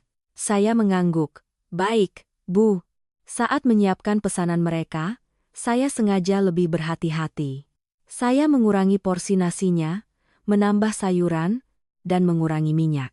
Saat saya sajikan, sang istri melihat piring nasinya lalu berkata, "Dilihat saja sudah kelihatan enak." Suaminya tersenyum, belum juga dimakan sudah dipuji. Sang istri melirik suaminya, "Memangnya Bapak tidak bisa lihat?" Mereka berdua tertawa kecil, tawa orang yang sudah hidup bersama bertahun-tahun. Saya yang berdiri di dekat situ ikut merasa senang. Setelah makan beberapa saat, sang istri memanggil saya, "Nak, ini kuah sayurnya dimasak. Bagaimana kok rasanya segar sekali?" Saya berkata, Saya masak dengan sedikit bumbu, Bu, biar rasa aslinya tetap terasa. Ia mengangguk, benar, orang tua seperti kami lebih cocok makan yang seperti ini. Suaminya menambahkan, makan di sini perut rasanya ringan. Saya tersenyum. Kalau cocok, sering-sering mampir ya, Pak, Bu. Sang istri berkata, pasti kami akan sering ke sini. Kalimat itu tidak terdengar seperti basa-basi. Saya tahu itu. Selesai makan, sang suami berdiri untuk membayar dan berkata, warung ini akan bertahan lama. Saya bertanya, kenapa Bapak bisa bilang begitu? Suaminya tersenyum, karena yang memasak memikirkan yang makan. Saya berdiri di sana tanpa berkata apa-apa lagi, tapi dalam hati saya merasakan sesuatu yang sangat jelas. Bukan hanya soal enak, tapi juga soal tepat. Sore harinya saat saya sedang membereskan warung, sebuah kejadian terjadi. Sekelompok 4 orang pria masuk. Mereka berpakaian cukup necis, berbicara dengan suara keras, tidak seperti pelanggan tetap saya. Salah satu dari mereka berkata, tempat ini kelihatannya lumayan, coba kita lihat rasanya. Mereka duduk dan memesan cukup banyak. Saya melayani seperti biasa, tapi saat makan, mereka mulai berbicara lebih keras, tertawa terbahak-bahak, sesekali bahkan menggebrak meja. Salah satu dari mereka memanggil saya, Mas, minta sambal lagi, saya membawakannya. Pria itu melanjutkan, dikasih banyak begini, bayar lagi tidak? Saya tersenyum. Tidak, Pak, silakan dipakai saja. Pria itu tertawa keras, kalau begitu besok kami makan di sini tidak usah bayar, ya. Meja itu tertawa riuh. Saya ikut tersenyum tipis tapi tidak berkata apa-apa. Sesaat kemudian, mereka mulai membicarakan warung lain, membandingkan harga, lalu berkata dengan nada setengah bercanda, setengah serius. Warung ini kayaknya tidak akan bertahan lama. Saya mendengarnya tapi tetap tenang. Kakek Leman saat itu duduk di dekat pintu. Ia tidak berkata apa-apa, hanya melihat. Saat mereka selesai makan dan berdiri untuk membayar, salah satu dari mereka berkata, warungnya lumayan, tapi harus banyak berubah kalau mau bersaing. Saya mengangguk. Terima kasih atas masukannya, Pak. Setelah mereka pergi, warung kembali tenang. Saya berdiri sejenak, bukan karena sedih, tapi karena sedang berpikir. Kakek Leman memanggil saya, sini, nak. Saya mendekat dan duduk, ia bertanya, bagaimana perasaanmu? Saya berkata, biasa saja, Kek. Setiap orang punya caranya sendiri. Ia mengangguk, kamu tidak marah, itu bagus. Saya tersenyum. Saya tidak marah, tapi saya juga tidak perlu mendengarkan semuanya. Ia menatap saya lalu tersenyum. Kamu sudah bisa memilih, ya? Saya bertanya. Memilih apa? Ia berkata, memilih mana yang harus disimpan, mana yang harus dibuang. Saya mengangguk. Benar, Kek. Tidak semua kritik harus diterima, tapi juga tidak boleh mengabaikan semuanya. Malam itu, saat membereskan warung, saya duduk dan memikirkan dua kelompok pelanggan hari ini. Satu sisi, pasangan lansia yang berbicara lembut, makan perlahan, dan memberikan masukan berdasarkan perasaan. Di sisi lain, kelompok pria yang lebih muda, berbicara keras, memberikan masukan dengan cara membandingkan, bahkan sedikit meremehkan. Keduanya adalah pelanggan, tapi perasaan yang mereka tinggalkan sangat berbeda. Tiba-tiba saya mengerti, warung saya tidak perlu mempertahankan semua orang, tapi perlu mempertahankan orang-orang yang cocok. Keesokan paginya, saya berkata pada Ratih, sepertinya kita tidak perlu mengejar semua orang. Ia bertanya, maksudnya, Mas? Saya berkata, kita pertahankan apa yang sudah kita lakukan dengan baik. Siapa yang cocok, pasti akan tinggal. Ratih mengangguk, aku juga berpikir begitu. Hari-hari berikutnya, saya tidak mengubah apa-apa secara besar. Saya tetap mempertahankan cara memasak, cara melayani, cara berbicara. Tapi saya lebih memperhatikan setiap pelanggan. Ada yang butuh cepat, saya layani cepat. Ada yang ingin duduk lama, saya biarkan mereka nyaman. Ada yang suka mengobrol, saya ajak bicara. Ada yang diam, saya tidak mengganggu. Perlahan-lahan, warung membentuk atmosfernya sendiri. Tidak berisik, tidak terlalu ramai, tapi nyaman. Suatu sore, pasangan lansia yang tempo hari datang lagi. Sang istri masuk sambil tersenyum, "Pak, warung ini memang cocok untuk kita." Suaminya mengangguk. "Iya?" Selesai makan badan rasanya ringan. Saya mendekat. "Bapak, Ibu, mau pesan seperti biasa?" Sang istri berkata, "Seperti biasa, tapi tambah 1 mangkuk sayur lagi." Saya tersenyum. "Baik, Bu."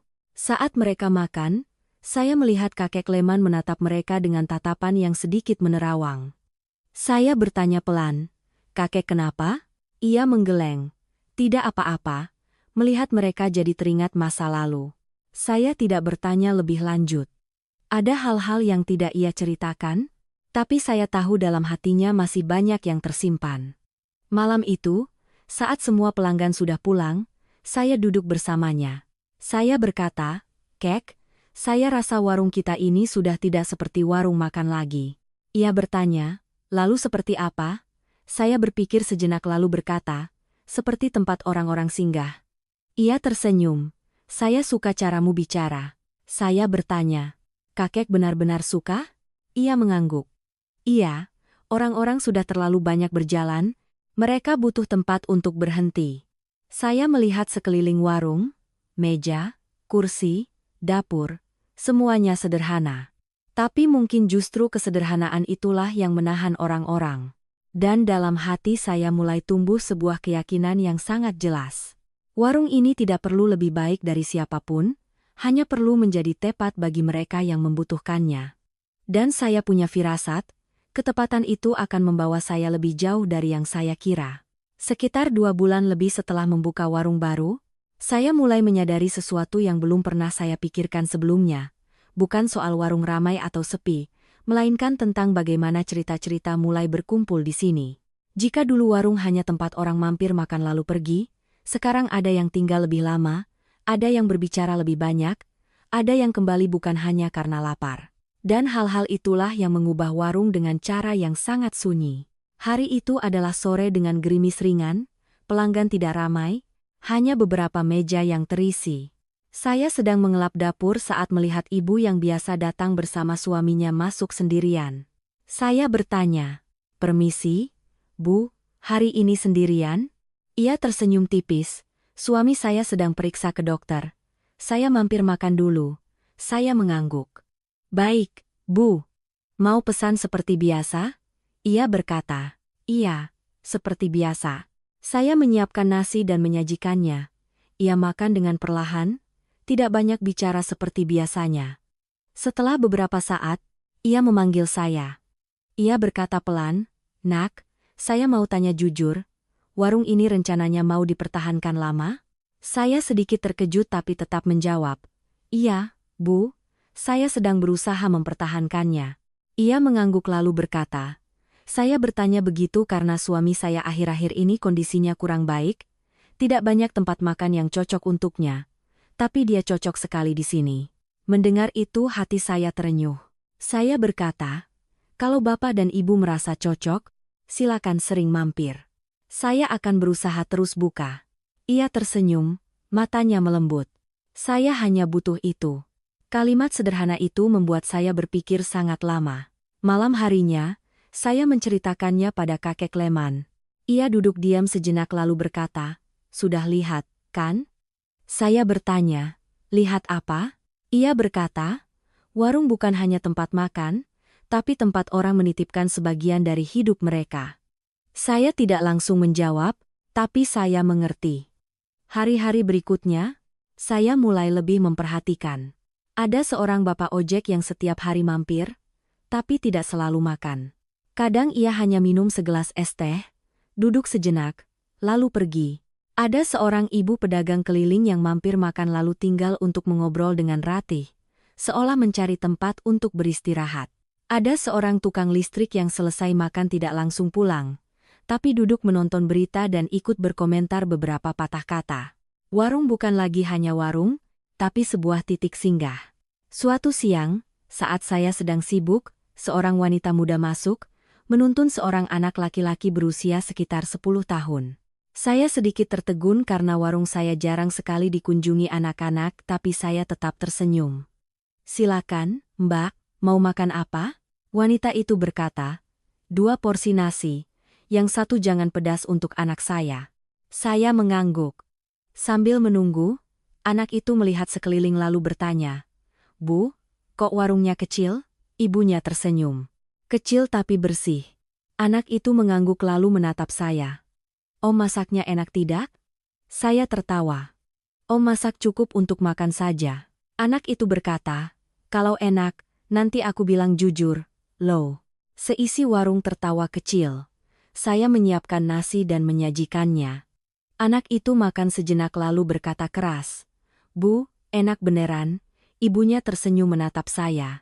Anak kecil bicaranya jujur, Mas. Saya tersenyum. Iya, saya jadi tenang.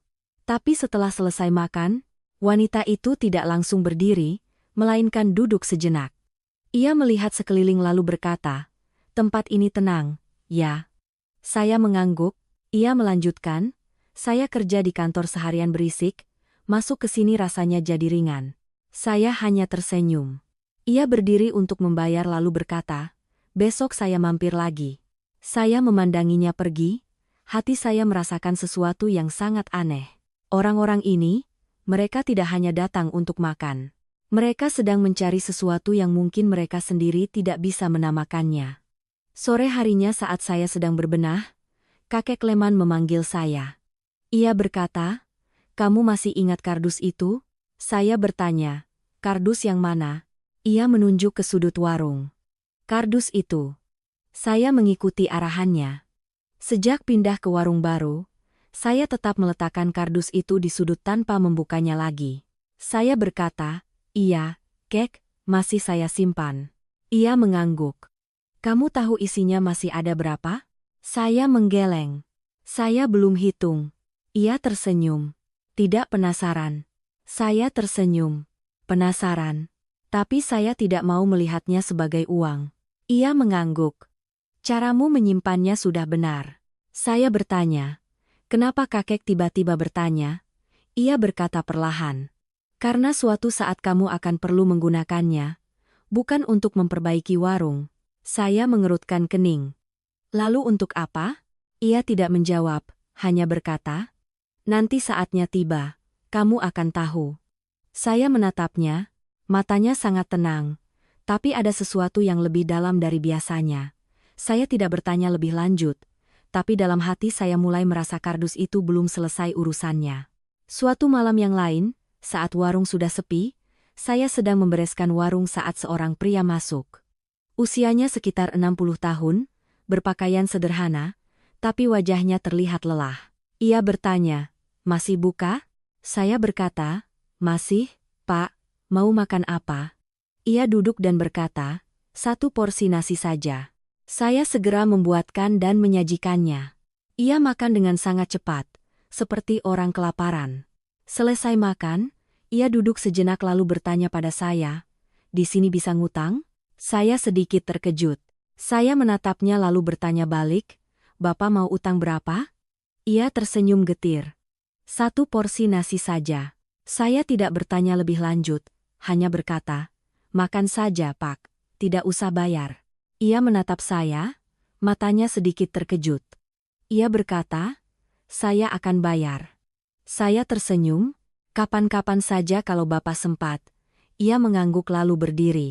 Sebelum pergi, ia menoleh dan berkata, terima kasih, Nak. Saya memandanginya pergi. Saya tidak tahu siapa dia, juga tidak tahu apakah ia akan kembali. Tapi saya tidak berpikir panjang. Karena saya teringat seseorang yang pernah makan di sini selama 10 tahun tanpa membayar. Malam itu saya menceritakannya pada kakek Leman. Ia tersenyum. Kamu sudah mulai mirip saya. Saya bertanya, mirip apanya? Ia berkata, memberi tanpa menghitung. Saya tersenyum. Saya belum sampai ke tingkat itu. Ia menatap saya. Kamu sudah sampai. Hanya saja kamu belum sadar. Saya terdiam. Malam itu saat pulang ke rumah, saya berbaring dan berpikir lama sekali. Tiba-tiba saya sadar, warung ini bukan lagi tempat saya mencari nafkah, melainkan sedang menjadi bagian dari banyak orang lain. Dan saya mulai mengerti kata-kata kakek Leman tempo hari.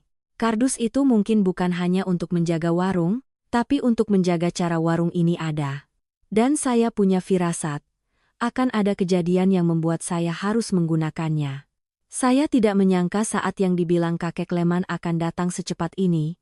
Hanya beberapa hari setelah kejadian pria yang meminta utang makan, sebuah peristiwa terjadi yang membuat saya harus berdiri di antara dua pilihan, dan keduanya tidak mudah. Hari itu adalah sore yang mendung, pelanggan tidak banyak. Saya sedang berdiri di dapur saat melihat pria yang tempo hari datang lagi. Ia masuk lebih perlahan, wajahnya masih lelah tapi matanya terlihat sedikit lebih tenang. Saya langsung mengenalinya, mendekat dan bertanya, "Permisi, Pak, mau makan lagi?" Ia mengangguk. Seperti kemarin saja, saya membuatkan satu porsi nasi dan menyajikannya. Ia makan lebih lambat dari sebelumnya. Selesai makan, ia mengeluarkan beberapa lembar uang dari sakunya dan meletakkannya di meja. Ia berkata, "Saya bayar yang kemarin." Saya melihat jumlah uangnya lebih dari cukup untuk satu porsi. Saya berkata, "Kelebihan, Pak." Ia menggeleng, "Anggap saja titip, lain kali saya makan lagi." Saya tersenyum. "Baik, Pak." Ia berdiri tapi tidak langsung pergi. Ia melihat sekeliling warung lalu berkata, "Tempat ini bisa bertahan lama, kan?" "Nak?" Pertanyaan itu membuat saya terdiam sejenak. Saya menjawab, "Saya sedang berusaha, Pak." Ia mengangguk, "Berusahalah terus. Tempat seperti ini jarang ada." Selesai berkata, ia pergi. Saya berdiri memandanginya, hati saya merasakan sesuatu yang sulit dijelaskan. Malam harinya saya menceritakannya pada kakek Leman. Ia mengangguk, "Orang yang bisa melihat, pasti akan bicara." Saya bertanya, "Menurut kakek, warung kita punya sesuatu yang istimewa?" Ia tersenyum. "Kamu pura-pura tidak tahu." Saya berkata, "Saya tahu sebagian, tapi mungkin masih banyak yang belum saya pahami." Ia menatap saya, dan berkata perlahan, "Warung ini istimewa bukan karena makanannya, tapi karena caramu memperlakukan orang." Saya terdiam. Tapi cerita tidak berhenti di situ. 2 hari kemudian, di pagi hari, saat saya baru membuka warung, sebuah mobil berhenti di depan. Seorang pria mengenakan kemeja dan celana bahan turun. Ia masuk, melihat sekeliling sejenak, lalu bertanya, "Anda pemiliknya?" Saya mengangguk, "Iya." Ia menarik kursi dan duduk. Ia berkata, "Saya dari perusahaan konstruksi. Area ini akan segera diperbaiki sistem drainasenya." Mendengar itu, jantung saya kembali berdebar. Saya bertanya, "Apakah akan ada pengaruhnya, Pak?" Ia berkata terus terang, "Ada. Area ini akan dibongkar setidaknya selama sebulan. Selama itu, kegiatan jual beli akan sangat sulit." Saya berdiri kaku. "Sebulan? Hanya butuh sebulan tanpa pelanggan, warung saya bisa gulung tikar." Saya bertanya, "Apa ada cara untuk mengurangi dampaknya?" Ia menggeleng, "Sulit. Proyek ini harus berjalan, kita tidak bisa menghindarinya." Ia berdiri dan menambahkan, "Anda persiapkan mental saja dari sekarang." Setelah ia pergi, saya masih berdiri di sana.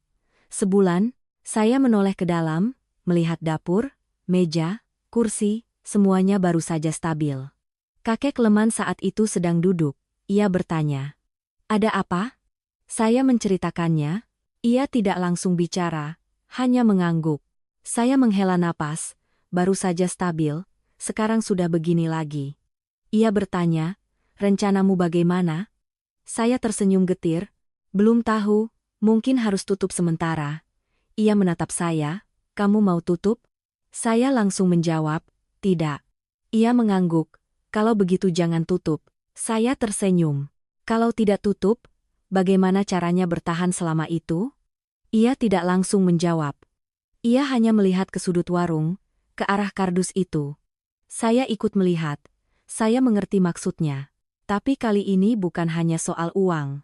Jika tidak ada pelanggan, punya uang pun tidak akan bertahan lama. Saya duduk dan berpikir. Sesaat kemudian, saya berkata, "Atau saya libur sebulan, lalu buka lagi." Ia menggeleng, "Kamu libur sebulan, orang akan terbiasa dengan tempat lain." Saya terdiam. Ia melanjutkan, menjaga warung bukan hanya menjaga tempatnya, tapi menjaga kebiasaan orang-orang. Kalimat itu menyadarkan saya. Benar, jika saya tutup, pelanggan akan pergi ke tempat lain. Saat saya buka lagi, mereka belum tentu kembali. Saya bertanya, lalu saya harus bagaimana? Ia menatap saya lalu berkata, kamu bisa tidak berjualan seperti biasanya. Saya bertanya, maksud kakek? Ia berkata perlahan, kamu yang antarkan nasi itu kepada mereka. Saya terkejut, antar pesanan? Ia mengangguk. Iya, tempat ini dibongkar, tapi orang-orang tetap bekerja, tetap butuh makan. Kamu antarkan untuk mereka? Saya berpikir, ide itu bukan tidak pernah terlintas, tapi saya belum pernah melakukannya. Saya berkata, saya belum pernah melakukannya, kek. Ia tersenyum, belum pernah, ya sekarang dilakukan. Saya masih ragu. Tapi saya tidak punya cukup orang. Tepat saat itu, Ratih keluar dari dalam dan berkata, kalau butuh, aku bisa bantu. Saya menoleh padanya. Ia berkata, kalau tidak dicoba, kita tidak akan tahu. Saya menatap mereka berdua, seorang kakek tua dan istri saya. Keduanya menatap saya, tidak berkata apa-apa lagi, tapi sorot mata mereka sangat jelas. Saya menghela napas lalu berkata, baik, saya coba. Sore harinya saya mulai bersiap. Saya mencatat daftar pelanggan setia, mereka yang biasa makan siang di sini.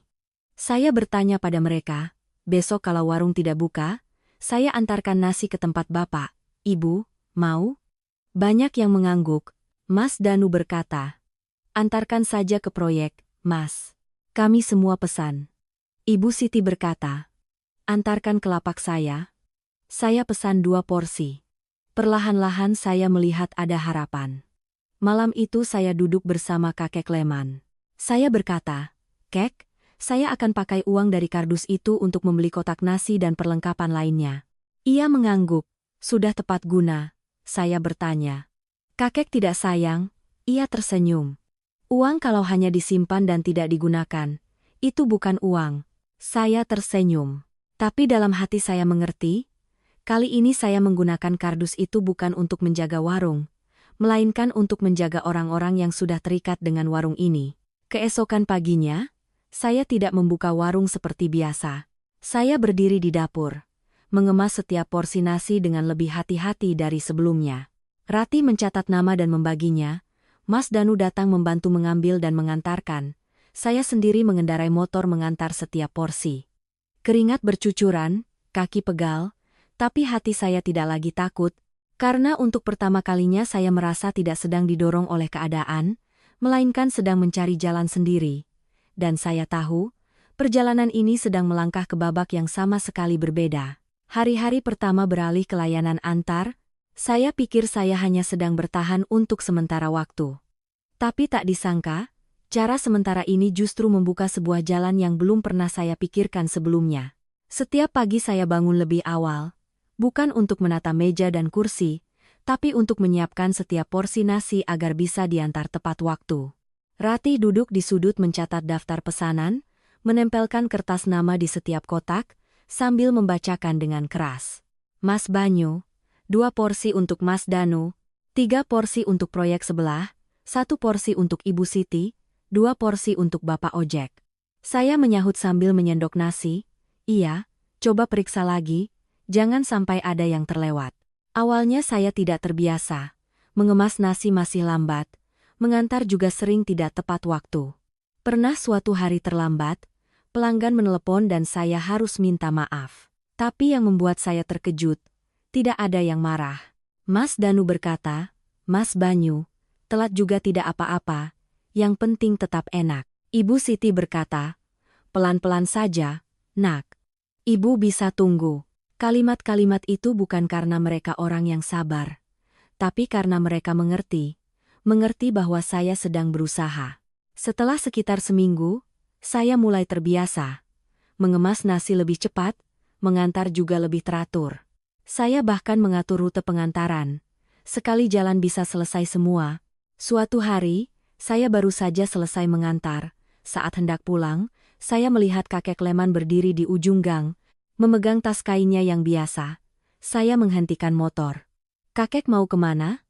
Ia tersenyum. "Saya mau lihat kamu kerja." Saya tertawa. "Kakek berdiri di sini untuk apa?" Ia berkata, "Saya menunggumu." Saya menatapnya, hati saya terasa hangat. Saya berkata, "Ayo naik, Kek. Saya antar pulang." Ia menggeleng, "Saya biasa jalan kaki." Saya tersenyum, "Naik saja. Hari ini saya jadi sopir kakek." Ia tertawa lalu naik ke motor. Saat mengantarnya pulang ke warung, saya berkata, "Menurut kakek, pekerjaan saya lancar?" Ia mengangguk, "Lancar. Tapi kamu belum melihat semuanya." Saya bertanya, "Belum lihat apa?" Ia berkata perlahan, "Kamu sedang membawa warungmu kepada orang-orang." Saya terdiam. Kalimat itu terdengar sederhana, tapi membuat saya berpikir sangat dalam. Bukan lagi orang yang datang ke warung, tapi saya yang membawa warung kepada mereka. Sore harinya, saat saya sedang berbenah, seorang wanita mampir. Usianya sekitar 30-an, berpakaian rapi. Ia bertanya, "Anda Mas Banyu, kan?" Saya mengangguk, "Iya." Wanita itu berkata, "Saya yang tempo hari makan di warung Mas bersama anak laki-laki saya." Saya mengingatnya dan tersenyum. "Oh iya, saya ingat." Ia melanjutkan, "Saya kerja di kantor dekat sini. Akhir-akhir ini kami sering pesan makan dari luar tapi rasanya kurang cocok. Saya mau tanya, apa Mas bisa mengantar untuk kantor?" Saya sedikit terkejut. "Bisa, Bu." Wanita itu berkata, "Setiap hari sekitar 10 porsi, apa Mas sanggup?" Saya menatapnya lalu mengangguk. "Sanggup, Bu." Ia tersenyum. "Baik. Besok tolong antarkan untuk kami coba dulu." Saya mengangguk. "Baik, Bu." Setelah ia pergi, saya berdiri di sana sejenak. 10 porsi. Tidak banyak, tapi ini adalah sebuah langkah yang berbeda. Malam itu saya berkata pada Ratih, "Besok kita buat tambahan 10 porsi." Ia bertanya, "Yakin, Mas?" Saya berkata, "Kita coba." Keesokan paginya saya mempersiapkannya dengan lebih teliti. Saya membuat 10 porsi terpisah untuk kantor itu. Memberi catatan dengan hati-hati. Selesai mengantar, saya menunggu di luar sejenak. Tak lama kemudian, wanita yang kemarin keluar dan berkata, "Enak, Mas. Kami akan pesan terus." Saya mengangguk. "Terima kasih, Bu." Saya kembali ke warung. Hati saya merasakan sesuatu yang sangat berbeda. Bukan lagi berusaha mempertahankan, tapi mulai berkembang. Hari-hari berikutnya, pesanan bertambah secara perlahan.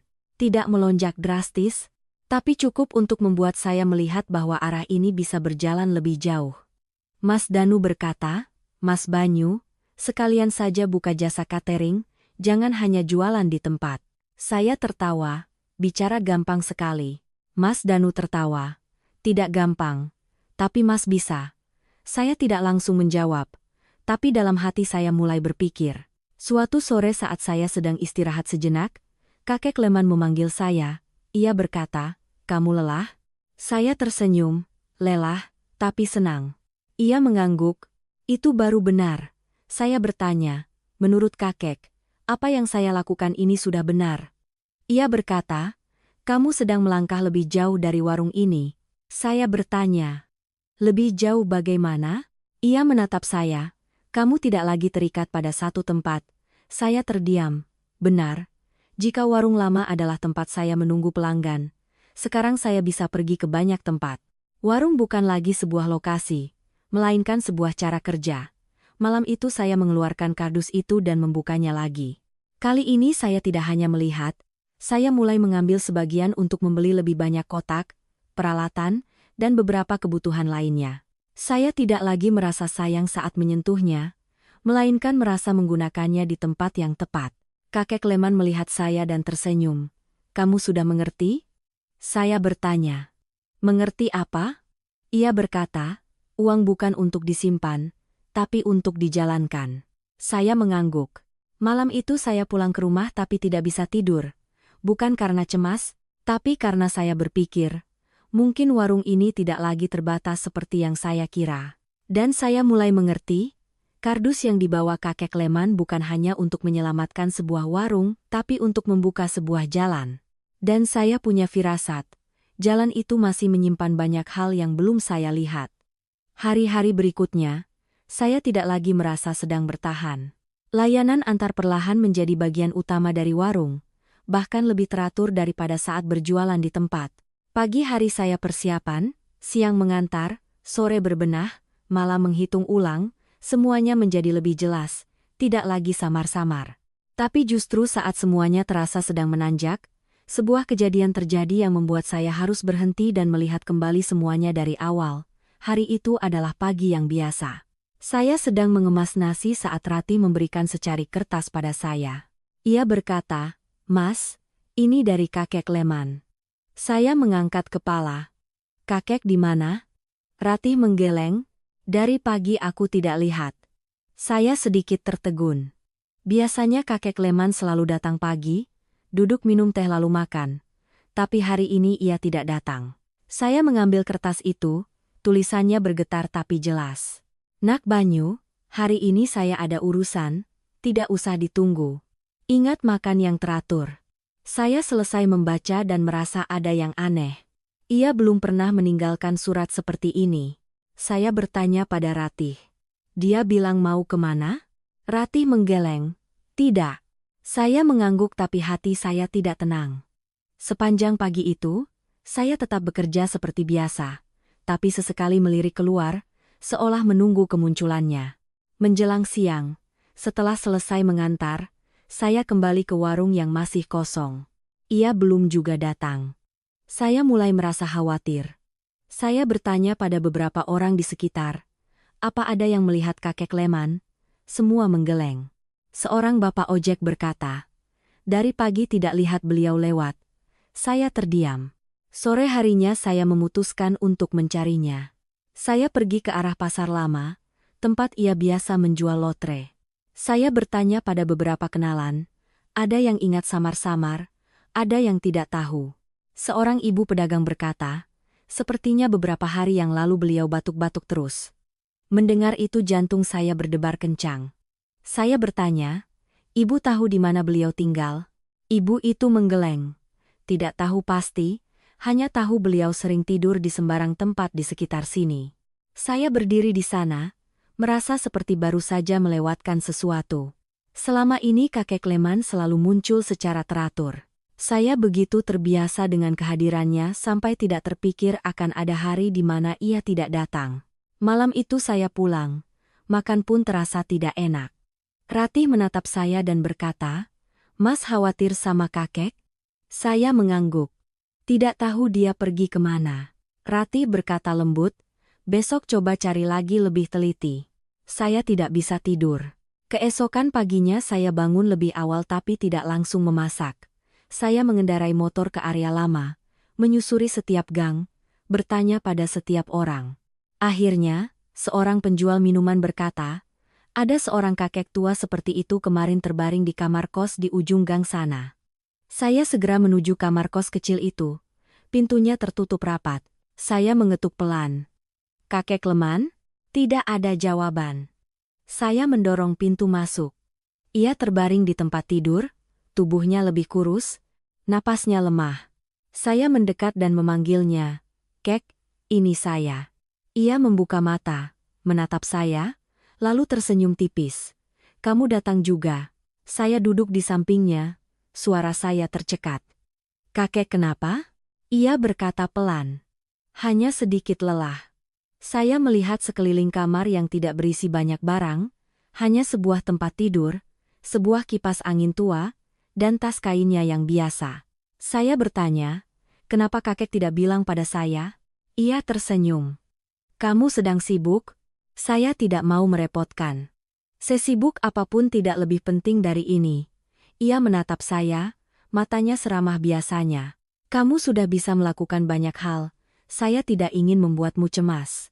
Saya tidak bisa berkata apa-apa. Saya berkata, "Saya antar kakek ke dokter." Ia menggeleng, "Tidak perlu." Saya berkata, "Tidak bisa, saya antar kakek sekarang." Ia menatap saya lalu berkata, Kamu masih ingat kardus itu?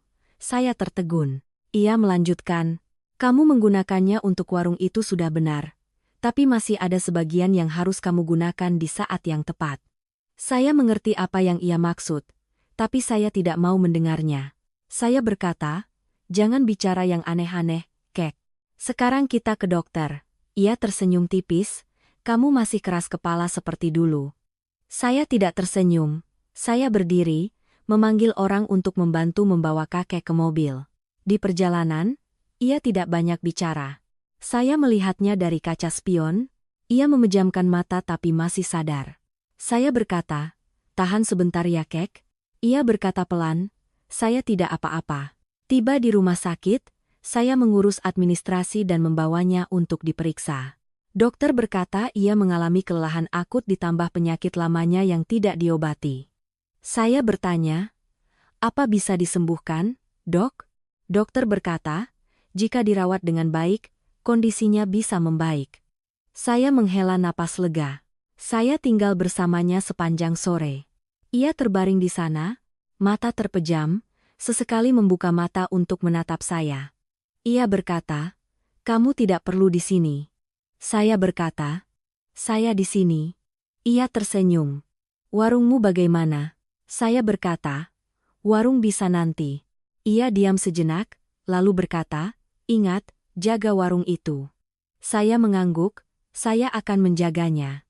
Ia melanjutkan, bukan menjaga tempatnya, tapi menjaga caranya. Saya mengerti. Saya menggenggam tangannya.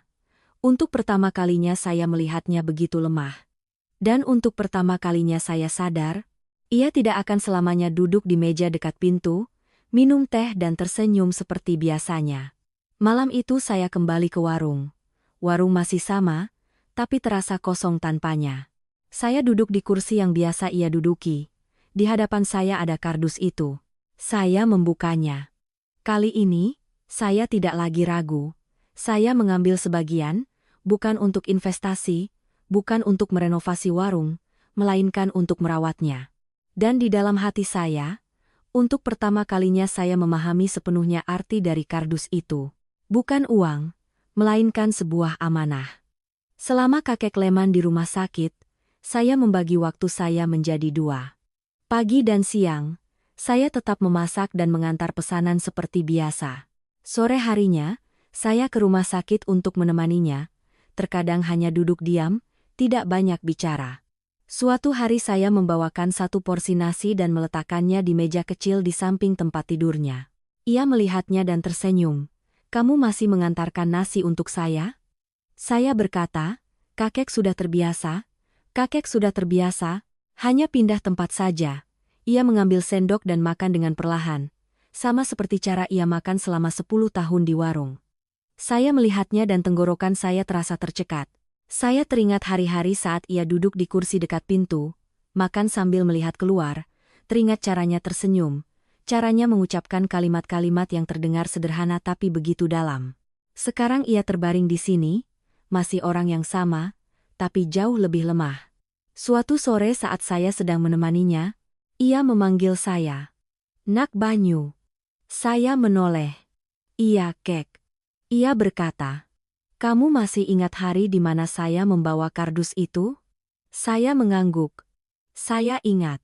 Ia tersenyum tipis. Hari itu saya takut kamu tidak mau menerimanya. Saya berkata, waktu itu saya memang tidak mau menerimanya. Ia mengangguk. Saya tahu, tapi saya tetap harus membawanya. Saya bertanya, kenapa kakek begitu yakin saya akan menggunakannya? Ia menatap saya dan berkata perlahan, karena kamu bukan orang yang menyimpan sesuatu untuk diri sendiri. Saya terdiam. Ia melanjutkan, kamu memberiku makan selama 10 tahun tanpa hitungan. Saya tahu, saat dibutuhkan, kamu juga akan menggunakannya untuk hal yang benar. Saya menunduk. Saya tidak pernah berpikir saya orang yang seperti itu. Saya hanya melakukan apa yang menurut saya harus dilakukan. Ia menambahkan, kardus itu bukan saya berikan padamu, saya titipkan padamu. Saya mengangkat kepala. Menitipkan apa? Ia tersenyum. Menitipkan cara hidup. Saya tidak bisa berkata apa-apa. Saya menggenggam tangannya. Saya mengerti, semua yang ia lakukan bukan untuk membayar utang, melainkan untuk menjaga sesuatu, yang tanpanya, warung itu hanyalah sebuah tempat jualan nasi biasa. Hari-hari berikutnya, kondisinya perlahan membaik. Bukan sembuh total, tapi cukup untuk bisa duduk dan berbicara lebih lama. Saya tidak lagi sekhawatir di awal. Suatu pagi, saya sedang menyiapkan pesanan saat melihat kakek Leman masuk ke warung. Saya tertegun. Ia berdiri di pintu, masih dengan postur tubuhnya yang kecil, tas kainnya, tapi langkahnya lebih lambat. Saya berlari keluar. "Kek, kenapa sudah pulang?" Ia tersenyum. "Dokter sudah izinkan pulang." Saya membantunya masuk dan mendudukkannya di kursi yang biasa ia duduki. Ia melihat sekeliling warung lalu berkata, "Iya, masih sama." Saya bertanya, "Kakek sudah bisa makan?" Ia mengangguk. "Kasih saya porsi seperti biasa." Saya kembali ke dapur. Tangan saya bekerja tapi hati saya terasa sangat ringan. Saya menyajikan makanan untuknya. Ia makan dengan perlahan tapi teratur. Selesai makan, ia meletakkan sendoknya dan berkata, "Nasinya masih sama." Saya tersenyum. Tidak berani saya ubah. Ia berkata, "Jangan ubah apa yang perlu dipertahankan." Saya mengangguk. Sejak hari itu, ia tidak lagi mampir setiap hari seperti dulu, tapi masih secara teratur, selang 1 hari. Setiap kali datang, ia duduk lebih lama, berbicara lebih banyak. Pelanggan setia yang melihatnya, semua menyapanya. Ibu Siti berkata, "Kakek Leman sudah sehat lagi, ya?" Ia tersenyum, "Selama masih bisa makan, berarti masih sehat." Mas Danu bercanda, "Kalau kakek sehat lagi, warung Mas Banyu pasti tambah ramai." Seisi warung tertawa, suasana kembali seperti dulu, tapi ada sesuatu yang lebih dalam, bukan lagi sekadar kebiasaan, melainkan ikatan. Proyek perbaikan drainase selesai setelah lebih dari sebulan. Jalan di depan warung diperbaiki, menjadi lebih bersih, lebih lebar. Warung saya kembali buka seperti biasa, tapi kali ini bukan membuka kembali, melainkan melanjutkan. Pelanggan kembali, ada yang lama, ada yang baru. Orang-orang yang dulu saya antarkan nasi, sekarang datang langsung ke warung. Ada yang berkata, "Sudah terbiasa makan di rumah, sekarang ke warung rasanya kangen." Saya tersenyum. Dimanapun, nasinya tetap nasi saya. Suatu hari, pasangan lansia itu kembali. Sang suami berjalan lebih lambat dari sebelumnya, tapi tetap menggandeng tangan istrinya. Sang istri berkata, "Akhirnya kamu bisa mempertahankan warung ini, Nak." Saya tersenyum. "Iya, Bu, berkat Ibu dan Bapak juga sering mampir." Sang suami menatap saya dan berkata, "Bukan karena kami, tapi karena kamu sendiri."